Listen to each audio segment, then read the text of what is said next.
ಮಹಾರಾಜರು ಇಳಿದಿದ್ರೆ ಬೇರೆ ಯಾರೂ ಹೋಗುವಾಗಿಲ್ಲ ಅದರಿಂದ. ಮಹಾರಾಜರು ಹೋಗ್ತಾ ಇದ್ದ ಬಾಗಿಲು ಅಂತ ದೂರದಲ್ಲಿ ನೋಡಿ ಕೆನ್ನೆ ತಟ್ಟುಕೊಂಡು ಆಮೇಲೆ ಹಿಂಬದಿ ಬಾಗಿಲಲ್ಲಿ ಒಳಗೆ ಹೋಗಬೇಕು. ಅದೊಂದು ನೋಡಿ. ಹಾಗೆ ಭಗವಂತನ ಈ ಪುರಕ್ಕೆ ಮಹಾದ್ವಾರ ಬಾಯಿ. ಮಹಾದ್ವಾರಕ್ಕೆ ತೋರಣ ಇರಬೇಕಲ್ಲ. ತೋರಣ ಅಂತಂದರೆ ದ್ವಾರ ಅಂತ ಅರ್ಥ ಸಂಸ್ಕೃತದಲ್ಲಿ. ತೋರಣ ಅಂತಂದರೆ ದ್ವಾರ ಅಂತ ಅರ್ಥ. ತೋರಣಂಚಾರುರೋಹ ಅಂತ ಆಚಾರ್ಯರು ಮಹಾಭಾರತ ತಾತ್ಪರ್ಯದಲ್ಲಿ ಹೇಳಿದ್ದಾರೆ. ಲಂಕೆಯಲ್ಲಿ ಆ ವನವನ್ನೆಲ್ಲ ಸುಟ್ಟ ಮೇಲೆ ರಾಕ್ಷಸರು ಇವನನ್ನು ಎದುರಿಸಲಿಕ್ಕೆ ಬಂದಾಗ ಇವನು ತೋರಣದ ಮೇಲೆ ಹೋಗಿ ಕೂತ್ಕೊಂಡ ಅಂತ. ತೋರಣದ ಮೇಲೆ ಅಂದರೆ ಅಲ್ಲಿ ಎಲ್ಲ ಮಾವಿನ ತೋರಣ ಕಟ್ಟಿದ್ರು ಅದ್ರ ಮೇಲೆ ಕೂತ್ಕೊಂಡ ಅಂತ ಅರ್ಥ ಅಲ್ಲ. ತೋರಣ ಅಂತಂದರೆ ಆ ಪುರದ ಹೆಬ್ಬಾಗಿಲ ಮೇಲೆ ಹೋಗಿ ನಿಂತ ಅಂತ. ಕೋಟೆ ಬಾಗಿಲು ಅಂತ ಹೇಳ್ತೇವಲ್ಲ, ಕೊತ್ತಳ, ಅದರ ಕೋಟೆ ಬಾಗಿಲ ಮೇಲೆ ಹೋಗಿ ನಿಂತ ಅಂತ. ತೋರಣಂಚ ಅರುರೋಹ. ತೋರಣ ಅಂತ ಅನ್ನೋದಕ್ಕೆ ಸಂಸ್ಕೃತದಲ್ಲಿ ಪುರದ್ವಾರ ಅಂತ ಅರ್ಥ. ಪುರದ್ವಾರಂತೂ ತೋರಣಂ. ಆದರೆ ಕನ್ನಡದಲ್ಲಿ ದ್ವಾರಕ್ಕೆ ಅಲಂಕಾರ ಮಾಡುವುದಕ್ಕೆ ತೋರಣ ಅಂತ.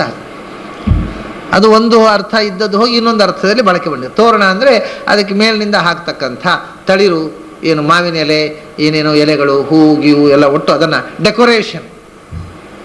ಈ ಬಾಯಿ ಎನ್ನುವ ಮಹಾದ್ವಾರಕ್ಕೆ ಡೆಕೋರೇಷನ್ ಬೇಕಲ್ಲ, ಅದಕ್ಕೆ ಮೀಸೆಯ ಡೆಕೋರೇಷನ್ ತೋರಣ ಅಂತ. ಈಗ ಆದ್ದರಿಂದ ಮೀಸೆ ಇದ್ದವರೆಲ್ಲ ಸ್ವಲ್ಪ ಖುಷಿ ಪಡ್ಬೋದು. ಮೀಸೆ ಬೋಳಿಸ್ಕೊಂಡವರೆಲ್ಲ ಅಯ್ಯೋ ನಮಗಿಲ್ವಲ್ಲ ಅಂತ. ಹೆಣ್ಮಕ್ಳಿಗೆ ಏನು ಮಾಡೋದು ಗೊತ್ತಿಲ್ಲ. ಕೇಶಗಳೇ ಸುಮಹಾದ್ವಾರವೆನಿಸುವ ವದನ ಕೊಪ್ಪುವ ತೋರಣ ಶ್ಮಶ್ರುಗಳು. ಇದರಲ್ಲಿ ಶ್ಮಶ್ರುಗಳು ಅಂತ ಇದರಲ್ಲಿದೆ. ಬೇರೆ ಪುಸ್ತಕ ಹೇಗಿದೆ ಗೊತ್ತಿಲ್ಲ ನನಗೆ. ಶ್ಮಶ್ರು ಅಲ್ಲ, ಶ್ಮಶ್ರು. ಸ್ಮ ಅಲ್ಲ, ಸಾಕೆ ಮಾವತ್ತಲ್ಲ, ಶಕಾರಕ್ಕೆ ಮಾವತ್ತು. ಶ್ಮಶ್ರು ಅಂದರೆ ಮೀಸೆ. ತೋರಣ ಶ್ಮಶ್ರುಗಳು. ಅದರಿಂದ ಆ ತೋರಣ ಬಾಯಿ ಎನ್ನುವುದು ಮಹಾದ್ವಾರ. ಆ ಮಹಾದ್ವಾರದ ಮೇಲೆ ಮಾಡಿರತಕ್ಕಂಥ ಸಿಂಗಾರ, ಭಗವಂತನೇ ಸೃಷ್ಟಿಸಿದ ಸಿಂಗಾರ, ಅದು ತೋರಣ. ಅಂದರೆ ಅದನ್ನು ಬೋಳಿಸ್ತಾ ಇರಬೇಕ್ರಿ. ಯಾಕೆಂದರೆ ಅದು ಒಮ್ಮೆ ತೋರಣ ಹಾಕಿದ ಮತ್ತು ಒಂದು ವರ್ಷ ಬಿಟ್ಟರೆ ಅದು ಬಾಡಿ ಹೋಗುತ್ತೆ. ಆ ತೋರಣ ದಿನ ತೆಗಿಬೇಕು, ಹೊಸ ತೋರಣ ಹಾಕಬೇಕು. ಆದ್ದರಿಂದ ಕೆಲವರು ದಿನ ರೇಸರ್ ಸೆಟ್ ಇಟ್ಟುಕೊಂಡು ಹೊಸ ಹೊಸ ತೋರಣದಿಂದ ಭಗವಂತನ ಅಲಂಕರಿಸ್ತಾರೆ. ಕೆಲವರು 15 ದಿವಸಕ್ಕೊಮ್ಮೆ, ಕೆಲವರು ತಿಂಗಳಿಗೊಮ್ಮೆ, ಕೆಲವರು 2 ತಿಂಗಳಿಗೊಮ್ಮೆ. ಅಂತೂ ತೆಗಿಲಿಕ್ಕೆ ತೋರಣ ಪರ್ಮನೆಂಟ್ ಇರುವಂಥದ್ದಲ್ಲ. ಅದು ಹಳತಾದ ಹಾಗೆ ತೆಗೆದು ಹೊಸ ತೋರಣ ಬರಲಿಕ್ಕೆ ಅವಕಾಶ ಮಾಡಬೇಕು. ಹೊಸ ತೋರಣಕ್ಕೆ ದಿನ ಹೊಸ ತೋರಣ ಕಟ್ಟಬೇಕಲ್ಲ. ಹಾಗಾಗಿ ತೋರಣ ಶ್ಮಶ್ರುಗಳು. ಕೇಶಗಳೇ ಪತಾಕೆಗಳು. ತಲೆಗೂದಲು ಅನ್ನುವುದು ಫ್ಲ್ಯಾಗ್, ಕೇಶಗಳೇ ಪತಾಕೆಗಳು. ಆಮೇಲೆ ಉಪ್ಪರಿಗೆಗಳು ಎಷ್ಟಿದೆ ಈ ಅರಮನೆಗೆ ಅಂದರೆ, ಊರಿ ನಡೆಯುವ ಅಂಗ್ರಿಗಳು, ಜಂಘೆಗಳು, ಊರು, ಮಧ್ಯ, ಉದರ, ಶಿರಗಳು, ಆಗಾರದ ಉಪ್ಪರಿಗೆಗಳು. ಇದು ಇಲ್ಲಿಂದ ಇಲ್ಲಿ ತನಕ ಒಂದು ದೊಡ್ಡ ಮನೆ. ಎಷ್ಟು ಮಹಡಿಯ ಮನೆ ಅದು ಅಂದರೆ, ಇದು ಗ್ರೌಂಡ್ ಫ್ಲೋರು, ಕಾಲು. ಆಮೇಲೆ ಗ್ರೌಂಡ್ ಫ್ಲೋರ್ ಆದಮೇಲೆ ಅದರ ನಂತರ ಊರಿ ನಡೆಯುವ ಅಂಗ್ರಿಗಳು, ಅದು ಗ್ರೌಂಡಿನ ಮೇಲೆ ಇಡುವಂಥದ್ದು ಗ್ರೌಂಡ್ ಫ್ಲೋರು. ಆಮೇಲೆ ಅದರ ಮೇಲೆ ಜಂಘೆಗಳು. ಜಂಘೆ ಅಂತಂದರೆ, ಜಂಘೆ ಅಂದರೆ ಕಾಲಗಂಟು. ಅಲ್ಲಿಂದ ಮತ್ತೊಂದು ಫ್ಲೋರು, ಫಸ್ಟ್ ಫ್ಲೋರು. ಅಲ್ಲಿಂದ ತೊಡೆ, ಅದು ಸೆಕೆಂಡ್ ಫ್ಲೋರು. ಆಮೇಲೆ ಮಧ್ಯ ಸೊಂಟ, ಅದು ಅದರ ನಂತರದ 3rd ಫ್ಲೋರು. ಆಮೇಲೆ ಉದರ 4th ಫ್ಲೋರು, ಉರಸ್ಸು 5th ಫ್ಲೋರು.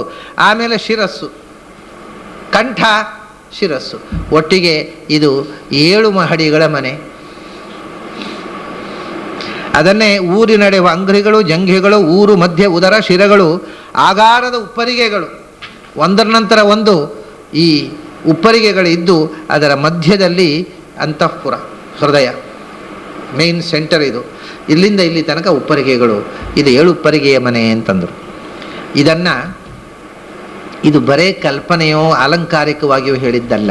ಇದಕ್ಕೊಂದು ಅರ್ಥ ಉಂಟು. ಏನು ಅಂದರೆ, ಉಪನಿಷತ್ತಿನಲ್ಲಿ ಭಗವಂತ ವಾಸುದೇವ ರೂಪದಿಂದ ಈ ದೇಹವನ್ನು ಪ್ರವೇಶ ಮಾಡಿ ಎಲ್ಲಿ ಎಲ್ಲಿ ನಿಂತ ಅಂತ ಹೇಳ್ತಾರೆ. ಅದಕ್ಕೆ ಸರಿಯಾಗಿ ಇವರು ಇದನ್ನು ಹೇಳಿದ್ದು. ಏನು ಅಂದರೆ, ಯತ್ ಪ್ರಪದಾಭ್ಯಾಂ ಪ್ರಾಪದ್ಯತ ತಸ್ಮಾತ್ ಪ್ರಪದೇ ಇತ್ಯಾಚಕ್ಷತೆ ಏತಮೇವ ಸಂತಂ.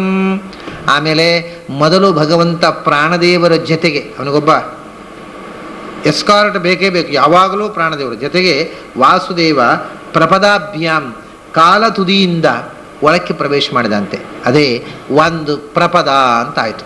ಅದು ಒಂದು ಉಪ್ಪರಿಗೆ ಮೊದಲು ಫಸ್ಟ್ ಬಂದು ನೆಲೆ ನಿಂತ, ಅದು ಗ್ರೌಂಡ್ ಫ್ಲೋರ್. ಅಲ್ಲಿಂದ ಮುಂದೆ ಊರ್ಧ್ವಂ ಉದಸರ್ಪತ್ ತಾ ಊರು ಅಭವತಾಂ, ಅಲ್ಲಿಂದ ಮೇಲಕ್ಕೆ ಬಂದಂತೆ. ಮೇಲಕ್ಕೆ ಬಂದು ಅಲ್ಲಿ ನಿಂತಂತೆ. ಮೇಲಕ್ಕೆ ಬಂದು ನಿಂತ 2ನೆಯ ಅವನ ಹೆಡ್ ಕ್ವಾರ್ಟರ್ಸ್ಗೆ ಊರು ಅಂತ ಹೆಸರಾಯ್ತಂತೆ. ಅದು ಯಾಕೆ ಊರು ಅಂದರೆ, ಊ ನಾವು ಅದಕ್ಕೆ ನೀವು ಯಾವ ಊರಿನಲ್ಲಿ ಇರೋದು ಅಂತ ಕೇಳೋದು. ಊರು ಅಂದರೆ ಇರೋ ಜಾಗ. ಅವನು ಅವನು ಇರೋ ಜಾಗ ಅದು, ಅದಕ್ಕೆ ಊರು ಅಂತ ಹೆಸರದು. ಮೇಲಕ್ಕೆ ಊರ್ ಅಂದರೆ ಊರ್ಧ್ವಂ. ಊರ್ಧ್ವಂ ಈಸ್ ಅನ್ ಅಬ್ರಿವಿಯೇಷನ್ ಆಫ್ ಅದು. ಆ ಊರ್ ಈಸ್ ಅನ್ ಅಬ್ರಿವಿಯೇಷನ್ ಆಫ್ ಊರ್ಧ್ವಂ. ಊರ್ ಅಂದರೆ ಮೇಲಕ್ಕೆ, ಊ ಅಂದರೆ ಉದ್ಗತನಾದ. ಅವನು ಮೇಲಕ್ಕೆ ಹೋಗಿ ನಿಂತ ಜಾಗ, ಎಲ್ಲಿ ಊರ್ಧ್ವಕ್ಕೆ ಹೋಗಿ ಉದ್ಗತನಾಗಿ ನಿಂತನೋ ಅದು ಊರುವಾಯಿತು. ಅದು ಎರಡನೇ ಊರು ಅವನದು. ಇದು ಮೊದಲನೇ ಊರು, ಅದು ಎರಡನೇ ಊರು. ಆಮೇಲೆ ಅಲ್ಲಿ ಮನೆಯಲ್ಲಿ ಕೂತ ಆ ಉಪ್ಪರಿಗೆಯಿಂದ ಮತ್ತೂ ಮೇಲಕ್ಕೆ ಹೋದಂತೆ. ಆಮೇಲೆ ಊರು ಗೃಣೀತ್ಯಬ್ರವತ್ ಅಬ್ರವೀತ್ ತದ್ ಉದರಂ ಅಭವತ್. ಅದರ ನಂತರ ಮೇಲಕ್ಕೆ ಬಂದಂತೆ. ಈಗ ಇಷ್ಟು ಮೇಲೆ ಬಂದೆವು, ಎರಡನೇ ಮಾಳಿಗೆ ಬಂದಿದ್ದೇವೆ, ಈಗ ಹಸಿವಾಗತ್ತೆ, ಒಳ್ಳೆ ಆಹಾರ ಕೊಡು ನನಗೆ ಅಂತ ಹೇಳಿದಂತೆ. ಅಲ್ಲಿ ಕೂತ್ಕೊಂಡು ಟಿಫಿನ್ ಮಾಡಿದಂತೆ, ಅದೇ ಉದರ ಆಯಿತು. ಆಹಾರ ಉರುಗೃಣೀಹಿ, ಉರುಗರಣ, ಉರುಗರಣವೇ ಉದ್ಗರಣವಾಗಿ, ಉದ್ಗರಣದಲ್ಲಿ ಗಕಾರ ಹೋಗಿ ಉದರಣವಾಗಿ, ಕೊನೆಯ ನಕಾರ ಹೋಗಿ ಉದರ ಆಯಿತು. ಉರುಗರಣ, ಉದ್ಗರಣ, ಆಮೇಲೆ ಉದ್ಗರಣದಲ್ಲಿ ಗಕಾರ ಹೋಗಿ ಉದರಣ, ಉದರಣದಲ್ಲಿ ನಕಾರ ಹೋಗಿ ಉದರ. ಇಷ್ಟು ಅದು ಉದ್ಗರಣ ಅನ್ನುವ ಶಬ್ದದಿಂದ ಉದರ ಶಬ್ದ ಆಗಿದೆ. ಅಂದರೆ ಉದ್ಗರಣ ಅಂದರೆ ಫೀಸ್ಟ್ ಅಂತ ಅರ್ಥ, ಚೆನ್ನಾಗಿ ಊಟ ಮಾಡೋದು. ಅಲ್ಲಿ ನನಗೆ ಒಳ್ಳೆ ಆಹಾರ ಸಿಗಬೇಕು, ಇಲ್ಲಿ ಊಟ ಮಾಡ್ಕೊಂಡು ಇಲ್ಲೆಲ್ಲ ಆಹಾರ ತೊಗೊಂಡು ವಿಶ್ರಾಂತಿ ತೊಗೊಂಡು ಆಮೇಲೆ ಮೇಲಕ್ಕೆ ಹೋಗೋದು ಅಂತೆ ಭಗವಂತ. ಪ್ರಾಣದೇವರು ಅಲ್ಲಿ ಒಳ್ಳೆ ಆಹಾರ ತಂದು ಕೊಟ್ಟರು. ಊಟ ಮಾಡಿದ. ಅವರು ಊಟ ಮಾಡೋ ಜಾಗ, ಅವನು ಯಾವ ಉಪ್ಪರಿಗೆಯಲ್ಲಿ ಕೂತು ಅವನು ಊಟ ಮಾಡ್ತಾನೋ ಅದಕ್ಕೆ ಉದರ ಅಂತ ಹೆಸರಾಯಿತು. ಅಲ್ಲಿಂದ ಆಮೇಲೆ ಉರುಗುರಣಿ, ಆಮೇಲೆ ಉರುಮೇ ಗುರು ಅಂತಂದಂತೆ. ನನಗೆ ಬಹಳ ವಿಸ್ತಾರವಾಗಿರತಕ್ಕಂಥ ವಿಹಾರ ಸ್ಥಾನ ಬೇಕು, ವಿಶಾಲವಾದಂಥ ಜಾಗ ಬೇಕು ಅಂತ. ತತ್ ಉರೋಭವತ್, ಉರಸ್ಸಿಗೆ ಬಂದ. ವಿಶಾಲವಾಗಿರತಕ್ಕಂಥ ಆ ಹೃದಯ ಮಂಟಪದಲ್ಲಿ ವಿಹರಿಸಿದ ಊಟ ಆದಮೇಲೆ, ಅದು ಉರಸ್ಸಾಯಿತು. ಅಲ್ಲಿಂದ ಮೇಲಕ್ಕೆ ಬಂದ. ಯತ್ ಶಿರೋ ಅಶ್ರಯತ, ಶಿರಸ್ಸಿನಲ್ಲಿ ಆಶ್ರಯಿಸಿ ನಿಂತ. ಆದ್ಮೇಲೆ ಅದಕ್ಕೆ ಶ್ರೀ ಶಿರಃ ಅಂತ ಹೆಸರಾಯಿತು. ಹೀಗೆ ಭಗವಂತ ಮೇಲಕ್ಕೆ ಮೇಲಕ್ಕೆ ಬಂದು ಎಲ್ಲೆಲ್ಲಿ ನೆಲೆಸಿ ಏನೇನು ಕ್ರಿಯೆಗಳನ್ನು ಮಾಡಿದ್ನೋ ಅದನ್ನೇ ಉಪ್ಪರಿಗಳು ಅಂತ ಹೇಳಿದ್ದು. ಉಪನಿಷತ್ತಲ್ಲಿ ಬಂದಿರತಕ್ಕಂಥದ್ದು. ಊರಿ ನಡೆಯುವ ಅಂಗ್ರಿಗಳು, ಜಂಘೆಗಳು ಅಂದರೆ ಮೊಣಗಂಟು, ಊರು ಅಂದರೆ ತೊಡೆ, ಮಧ್ಯ ಅಂತಂದರೆ ಸೊಂಟ, ಉದರ ಅಂತಂದರೆ ಹೊಟ್ಟೆ. ಮಧ್ಯೋದರ ಅಂದರೆ ಉದರ ಮಧ್ಯ ಅಂತ ಕೆಲವರು ಅರ್ಥ ಬರೀತಾರೆ. ಹಾಗಲ್ಲ, ಅದು ಒಂದೇ ಅಲ್ಲ. ಮಧ್ಯೋದರ ಅಂದರೆ ಹೊಟ್ಟೆಯ ಮಧ್ಯ ಅಂತ. ಹೊಟ್ಟೆಯ ಮಧ್ಯ ಅಲ್ಲ, ಮಧ್ಯ ಅಂದರೆ ಸೊಂಟ. ನಡು, ಬಡನಡು ಅಂತ ಹೇಳ್ತಾರೆ ವರ್ಣನೆ ಮಾಡುವಾಗ. ಬಡನಡು ಅಂದರೆ ಸೊಂಟ ಹೆಚ್ಚು ಸ್ಥೂಲವಾಗಿರಬಾರ್ದು ಅಂತ. ಆದ್ದರಿಂದ ಮಧ್ಯ ಅಂದರೆ ಸೊಂಟ, ಉದರ ಅಂದರೆ ಹೊಟ್ಟೆ, ಶಿರ ಅಂದರೆ ತಲೆ, ಅದೆಲ್ಲ ಗೊತ್ತು. ಇವೆಲ್ಲ ಒಂದೊಂದು ಸ್ಥಾನಗಳಲ್ಲಿ ಭಗವಂತ ನೆಲೆಸಿ ಬೇಲಕ್ಕೆ ಬಂದು ಶಿರಸ್ಸಿನಲ್ಲಿ ಬಂದು ನೆಲೆಸಿದ. ಪಾದದಿಂದ ಶಿರಸ್ಸಿನ ತನಕ ಎನರ್ಜಿ, ಅಪ್ವರ್ಡ್ ಮೂಮೆಂಟ್ ಭಗವಂತ ವಾಸುದೇವ ರೂಪದಿಂದ. ಹಾಗೇ ಸಾಕಾಗಲಿಲ್ಲ, ನಾರಾಯಣ ರೂಪದಿಂದ ತಲೆಯಿಂದ ಪ್ರವೇಶ ಮಾಡಿ ಕಾಲಿನ ತನಕ ತುಂಬಿದ. ಹೀಗೆ ಅವನು ಉಪ್ಪರಿಗೆಯಿಂದ ಕೆಳಗೆ ಇಳಿಯೋ ರೂಪ ಒಂದು, ಕೆಳಗಿನಿಂದ ಉಪ್ಪರಿಗೆ ಹತ್ತೋ ರೂಪ ಒಂದು. ಈ ಎರಡು ರೂಪಗಳಿಂದ ಇಲ್ಲಿ ಎನರ್ಜಿ ಪಾಸ್ ಆನ್ ಆಗ್ತದೆ ಮೇಲಕ್ಕೆ ಕೆಳಕ್ಕೆ. ಈ ಉಪ್ಪರಿಗೆಗಳು ಆಮೇಲೆ ಎಲ್ಲ ಬರೇ ಉಪ್ಪರಿಗೆ ಮಹಡಿ ಆಯಿತು, ರೂಮ್ಸ್ ಇಲ್ಲೇನೇ ಇಲ್ಲಿ. ನಮಗೆ ಸ್ವಲ್ಪ ಪ್ರೈವಸಿ ಬೇಕು. ಎಲ್ಲ ಬರೀ ಹಾಲೇ ಆಗಿಬಿಟ್ರೆ ಎಲ್ಲ ಆಯಿತು. ಆದಮೇಲೆ ಹೋಗಿ ರೆಸ್ಟ್ ತಗೊಳ್ಳಿಕ್ಕೆ ಕೋಣೆ ಉಂಟ್ರಿ. ಕೋಶಗಳು 5 ಕೋಣೆಗಳು, ಕೋಶಗಳು 5 ಕೋಣೆಗಳು ಅಂತ. 5 ಕೋಶಗಳು, ಪಂಚಕೋಶಗಳು, ಅನ್ನಮಯ, ಪ್ರಾಣಮಯ, ಮನೋಮಯ, ವಿಜ್ಞಾನಮಯ, ಆನಂದಮಯ ಕೋಶಗಳೇ ಇದರ 5 ಕೋಣೆಗಳು ಒಂದು. ಹೀಗೆ ಬೇರೆ ಬೇರೆ ರೀತಿಯಿಂದ ಭಗವಂತನ ಪೂಜಾ ಸಾಧನವಾಗಿರತಕ್ಕಂಥ ಈ ದೇಹದ ಅನುಸಂಧಾನ ಮಾಡುವ ಬೇರೆ ಬೇರೆ ರೀತಿಗಳನ್ನು ಹೇಳ್ತಾ ಇದ್ದಾರೆ. ಇನ್ನೊಂದು ರೀತಿಯಿಂದ ಹೇಳ್ತಾರೆ, ಈ ಶರೀರವೇ ರಥ, ಪತಾಕ ಸುವಾಸಗಳೇ, ಪುಂಡ್ರಗಳು ಧ್ವಜ, ಸಿಂಹಾಸನವೇ ಚಿತ್ತವು, ಸುಬುದ್ಧಿಯೇ ಕಲಶ, ಸನ್ಮನವೇ ಪಾಶ, ಗುಣದಂಡತ್ರಯಗಳು, ಶುಭಾಶುಭದ್ವಯ ಕರ್ಮಚಕ್ರ, ಮಹಾಸಮರ್ಥಾಶ್ವಗಳು, ದಶಕರ್ಣಗಳೆನಿಸಿಹವು. ಇನ್ನೊಂದು, ಇಂದ್ರಿಯಾಣಿ ಹಯಾನಾಹು ವಿಷಯಾಂಸ್ತೇಷು ಗೋಚರಾನ್ ಆತ್ಮಾನಂ ರಥನಂ ವಿದ್ಧಿ ಶರೀರಂ ರಥಮೇವಚ ಅಂತ ಕಠೋಪನಿಷತ್ನಲ್ಲೇ ಹೇಳಿದರು. ಈ ಶರೀರ ಅನ್ನೋದು ಒಂದು ರಥ, ಅದಕ್ಕೆ ಇಂದ್ರಿಯಗಳು ಅನ್ನುವ ಕುದುರೆಗಳು. ಆ ರಥದೊಳಗೆ ಇರತಕ್ಕ ಭಗವಂತನೇ ರಥಿಕ. ನೀನು ಅಲ್ಲ, ನೀನು ಆ ರಥದಲ್ಲಿ ರಥಿಕ ಅಲ್ಲ. ಆ ರಥದಲ್ಲಿ ಇರತಕ್ಕಂಥ ಭಗವಂತನೇ ರಥಿಕ. ಭಗವಂತ ಮತ್ತು ತದಯಂ ಪ್ರಾಣೋಧಿತಿಷ್ಠತಿ ಅಥ ದೇವರಥಃ ತಸ್ಯ ವಾ ಬುದ್ಧಿ ಶ್ರೋತ್ರೇ ಪಕ್ಷಸಿ ಚಕ್ಷುಷಿ ಯುಕ್ತೆ ಮನಸ್ಸಂಗ್ರಹೀತ ತದಯಂ ಪ್ರಾಣೋಧಿತಿಷ್ಠತಿ ಅಂತ ಐತರೇಯ ಉಪನಿಷತ್ತು. ಅಥ ದೇವರಥಃ, ಇದು ಭಗವಂತನ ಗಾಡಿ. ರಥ ಅಂತಂದರೆ, ರಥ ಅಂತ ಹೇಳಿದ ಕೂಡಲೇ ನಿಮಗೆ ಸಾಮಾನ್ಯವಾಗಿ ಉತ್ಸವದ ರಥ ನೆನಪಾಗೋದು. ಆ ಉಡುಪಿಯಲ್ಲಿ ನೋಡಿದ ರಥ, ಅದಕ್ಕೆಲ್ಲ ಪತಾಕೆಗಳು ಎಲ್ಲ ಮಾಡಿ ಕೆಳಗಿನಿಂದ ಒಂದು ಜಿಡ್ಡೆ. ರಥ ಅಂದರೆ ದೇವರನ್ನು ಕೂಡಿಸಿ ವರ್ಷಕ್ಕೊಮ್ಮೆ ಜಾತ್ರೆ ದಿವಸ ಎಳೆಯುವಂಥದ್ದಕ್ಕೆ ರಥ ಅಂತ ಹೆಸರಲ್ಲ. ಸಂಸ್ಕೃತದಲ್ಲಿ ರಥ ಅಂತಂದರೆ ಗಾಡಿ ಅಂತ ಅರ್ಥ ಅಷ್ಟೇ. ಕುದುರೆ ಗಾಡಿಯನ್ನೇ ರಥಂ ಸ್ಥಾಪಯ ಮೇಚ್ಯುತ ಅಂದ ಅರ್ಜುನ. ನನ್ನ ರಥವನ್ನು ಎರಡು ಸೇನೆಗಳ ಮಧ್ಯದಲ್ಲಿ ನಿಲ್ಲಿಸು ಅಂತ. ಅದು ಏನು, ಯಾವ ಜಾತ್ರೆ ರಥದಲ್ಲಿ ಕೂತು ಹೋಗಿದ್ದ ಅರ್ಜುನ ಅಲ್ಲಿಗೆ? ರಥ ಅಂದರೆ ಗಾಡಿ ಅಂತ ಅರ್ಥ ಸಂಸ್ಥೆ ಅಷ್ಟೇ, ಇನ್ನೇನೂ ಅರ್ಥ ಅಲ್ಲ. ನನ್ನ ರಥವನ್ನು ಎರಡು ಸೇನೆಗಳ ಮಧ್ಯೆ ನಿಲ್ಲಿಸು, ನಮ್ಮ ಕುದುರೆ ಗಾಡಿ ಅಲ್ಲಿ ನಿಲ್ಲಿಸು ಅಂತ. ವಾಹನ, ಮನುಷ್ಯ ವಾಹನ, ಸಂಚಾರ ಮಾಡತಕ್ಕ ವಾಹನ, ಅದು ಕುದುರೆ ಗಾಡಿಯೂ ರಥವೇ, ಎತ್ತಿನ ಗಾಡಿಯೂ ರಥವೇ, ಅಥವಾ ಪಾಂಟಿಯಾಕ್ ಕಾರು ರಥವೇ, ಎಲ್ಲಕ್ಕೂ ಸಂಸ್ಥೆ ರಥ ಅಂತ ಹೆಸರು. ಮನುಷ್ಯ ಸಂಚಾರ ಮಾಡಲಿಕ್ಕೆ ಬಳಸುವಂಥ ವಾಹನ ಅಂತ ಅರ್ಥ. ರಥ ಅಂದರೆ ವಾಹನ. ಇದು ಯಾರ ರಥ? ನಮ್ಮ ಸಂಚಾರಕ್ಕೋಸ್ಕರ ಇರುವ ರಥ ಅಲ್ಲ. ಅಥ ದೇವರಥ ಅಂತಂದ್ರೆ ಇದು ದೇವರಥ, ಇದು ಭಗವಂತನ ರಥ. ಇದರಲ್ಲಿ ಭಗವಂತ ಕೂತು ಸಂಚಾರ ಮಾಡ್ತಾ ಇದ್ದಾನೆ ತಿಳ್ಕೊ. ಅದನ್ನೇ ಕಠೋಪನಿಷತ್ತು ಹೇಳಿತು. ಅಲ್ಲಿ ಏನು ತದಯಂ, ಯಾವ ದೇವ? ತದಯಂ ಪ್ರಾಣೋಧಿತಿಷ್ಠತಿ. ಪ್ರಾಣ ಮತ್ತು ಪ್ರಾಣನಿಗೆ ಪ್ರಾಣ ಇಬ್ಬರು, ಭಗವಂತನೂ ಪ್ರಾಣದೇವರು ಸಂಚಾರ ಮಾಡ್ತಾ ಇದ್ದಾರೆ ಈ ದೇಹದಲ್ಲಿ ಕೂತು. ಅವರು ಸಂಚಾರ ಮಾಡುವಾಗ ಸುಮ್ಮನೆ ನಮಗೂ ಲಿಫ್ಟ್ ಕೊಟ್ಟಿದ್ದಾರೆ. ಲಿಫ್ಟ್ ಕೊಟ್ಟರು ಅಂತ ನಾವು ಹತ್ತಿದೆವು, ಯಾವಾಗ ಇಳಿಸಿದ್ರು ಅವಾಗ ಇಳಿಬೇಕು ಅಷ್ಟೇ. ನಮ್ಮದೇನು ರಥ ಅಲ್ಲೇ ಅಲ್ಲ ಅದು. ಅವ್ರು ಲಿಫ್ಟ್ ಕೊಟ್ಟಾಗ ಹತ್ತೋದು, ಇಳಿಸಿದಾಗ ಇಳಿಯೋದು. ರಥ ಅವರದ್ದು. ಯಾವಾಗ ಲಿಫ್ಟ್ ಕೊಡ್ತಾರೆ, ಯಾವಾಗ ಬಿಡ್ತಾರೆ, ಅವರಿಗೂ ಸೇರಿದ್ದು, ನಮಗೇನು ಒಡೆತನ ಇಲ್ಲ. ಅಯಂ ದೇವರಥ ಅಂದರು. ತದಯಂ ಪ್ರಾಣ, ಪ್ರಾಣ ಶಬ್ದಕ್ಕೆ ಎರಡು ಅರ್ಥ, ಪ್ರಾಣದೇವರು ಮತ್ತು ಈ ದೇಹದ ರಥದಲ್ಲಿ, ಅಧ್ಯಾತ್ಮದಲ್ಲಿಯೂ ದೇವರಥ. ದೇವರಥ ಅಂದರೆ ದೇವತೆಗಳು ನಿರ್ಮಿಸಿದ ರಥ ಅಂತ ಇನ್ನೊಂದು ಅರ್ಥ. ಇದು ದೇವತೆಗಳು ನಿರ್ಮಿಸಿದ ರಥ. ನಾವು ನಿರ್ಮಿಸಿದಂಥದ್ದು ಎತ್ತಿನ ಗಾಡಿ, ಕುದುರೆ ಗಾಡಿ ಹೆಂಗಿರ್ತಾವೆ, ಅಥವಾ ಮೋಟರ್ ಗಾಡಿ ಅಂತ ಏನಿರುತ್ತೆ, ಹಾಗೆ ಭಗವಂತನಿಗೋಸ್ಕರ ದೇವತೆಗಳು ನಿರ್ಮಿಸಿದ ರಥ ಇದು. ಪಂಚಭೂತಾಭಿಮಾನ ದೇವತೆಗಳು, ದಶೇಂದ್ರಿಯಾಭಿಮಾನ, ಎಷ್ಟೆಲ್ಲ ದೇವತೆಗಳಿದ್ದಾರೆ. ಇದು ದೇವತೆಗಳು ನಿರ್ಮಿಸಿದ ರಥ, ಭಗವಂತನಿಗೋಸ್ಕರ ನಿರ್ಮಿಸಿದ ರಥ.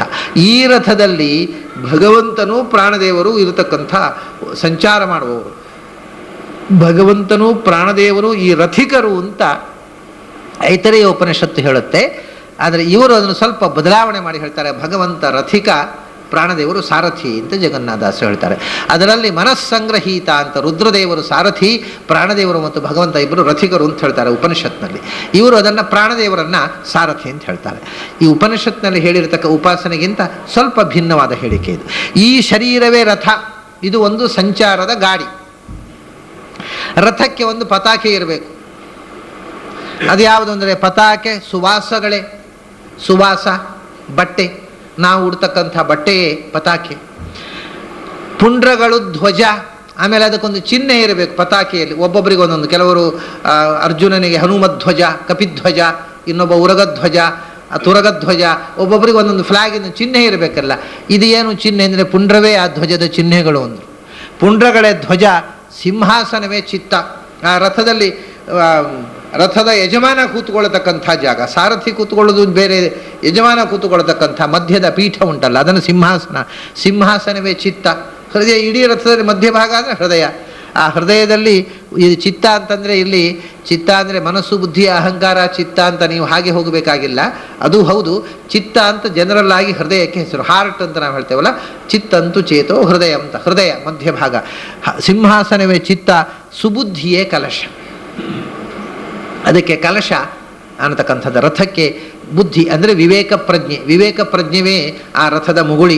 ಆಮೇಲೆ ಸನ್ಮನವೇ ಪಾಶ, ಹಗ್ಗ. ಮನಃ ಪ್ರಗ್ರಹವೇ ವಚ, ಅಲ್ಲಿ ಬುದ್ಧಿಂತು ಸಾರಥಿಂ ವಿದ್ಯಾತಂತೆ. ಮನಸ್ಸು ಅನ್ನತಕ್ಕಂಥದ್ದೇ ಕಡಿವಾಣ, ಇಂದ್ರಿಯಗಳೇ ಕುದುರೆಗಳು. ಸನ್ಮನವೇ ಪಾಶ, ಗುಣ ದಂಡತ್ರಯಗಳು ಅಂತ. ಆ ಚಕ್ರವನ್ನು, ರಥವನ್ನು ಜೋಡಿಸಿರ್ತಕ್ಕಂಥ ಪಟ್ಟಿ ಇದೆಯಲ್ಲ, ಅದನ್ನು ದಂಡ ಅಂತ ಹೇಳ್ತಾರೆ. ಚಕ್ರ ಮತ್ತು ರಥ ಅದನ್ನು ಜೋಡಿಸ್ತಕ್ಕಂಥ ಪಟ್ಟಿ ಇರ್ತದೆ. ಅದು ತ್ರಿಗುಣಗಳೇ ಚಕ್ರವನ್ನು, ರಥವನ್ನು ಜೋಡಿಸಿರ್ತಕ್ಕಂಥ ದಂಡತ್ರಯಗಳು.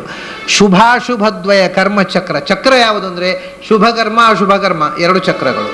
ಚಕ್ರದ್ವಯ ಮತ್ತು ಮಹಾಸಮರ್ಥಾಶ್ವಗಳು ದಶಕರ್ಣಗಳೆನಿಸುವವು.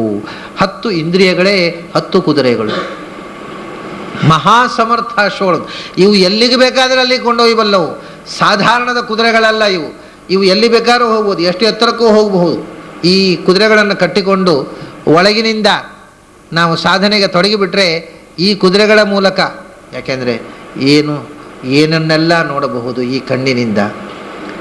ಈ ಕಿವಿಯಿಂದ ಎಷ್ಟು ಎಷ್ಟು ಅಪೂರ್ವವಾಗಿರತಕ್ಕಂಥ ವಿದ್ಯೆಗಳನ್ನು ಕೇಳಬಹುದು, ಎಂಥ ಉಪನಿಷತ್ತುಗಳನ್ನು ಕೇಳಬಹುದು, ಉಪನಿಷತ್ತಿನಿಂದ ಎಷ್ಟು ಎತ್ತರಕ್ಕೆ ಏರಬಹುದು, ಯಾವುದು ಮನುಷ್ಯನನ್ನು ಎತ್ತರಕ್ಕೆ ಏರಬೇಕಾದ ಏನಕ್ಕೂ ಯಾವುದು ಎಷ್ಟು ಎತ್ತರಕ್ಕೂ ಕೊಂಡೊಯ್ಯಬಲ್ಲವು ಇವು, ಎಷ್ಟು ಕೆಳಕ್ಕೂ ಕೊಂಡೊಯ್ಯಬಲ್ಲವು ಇವು.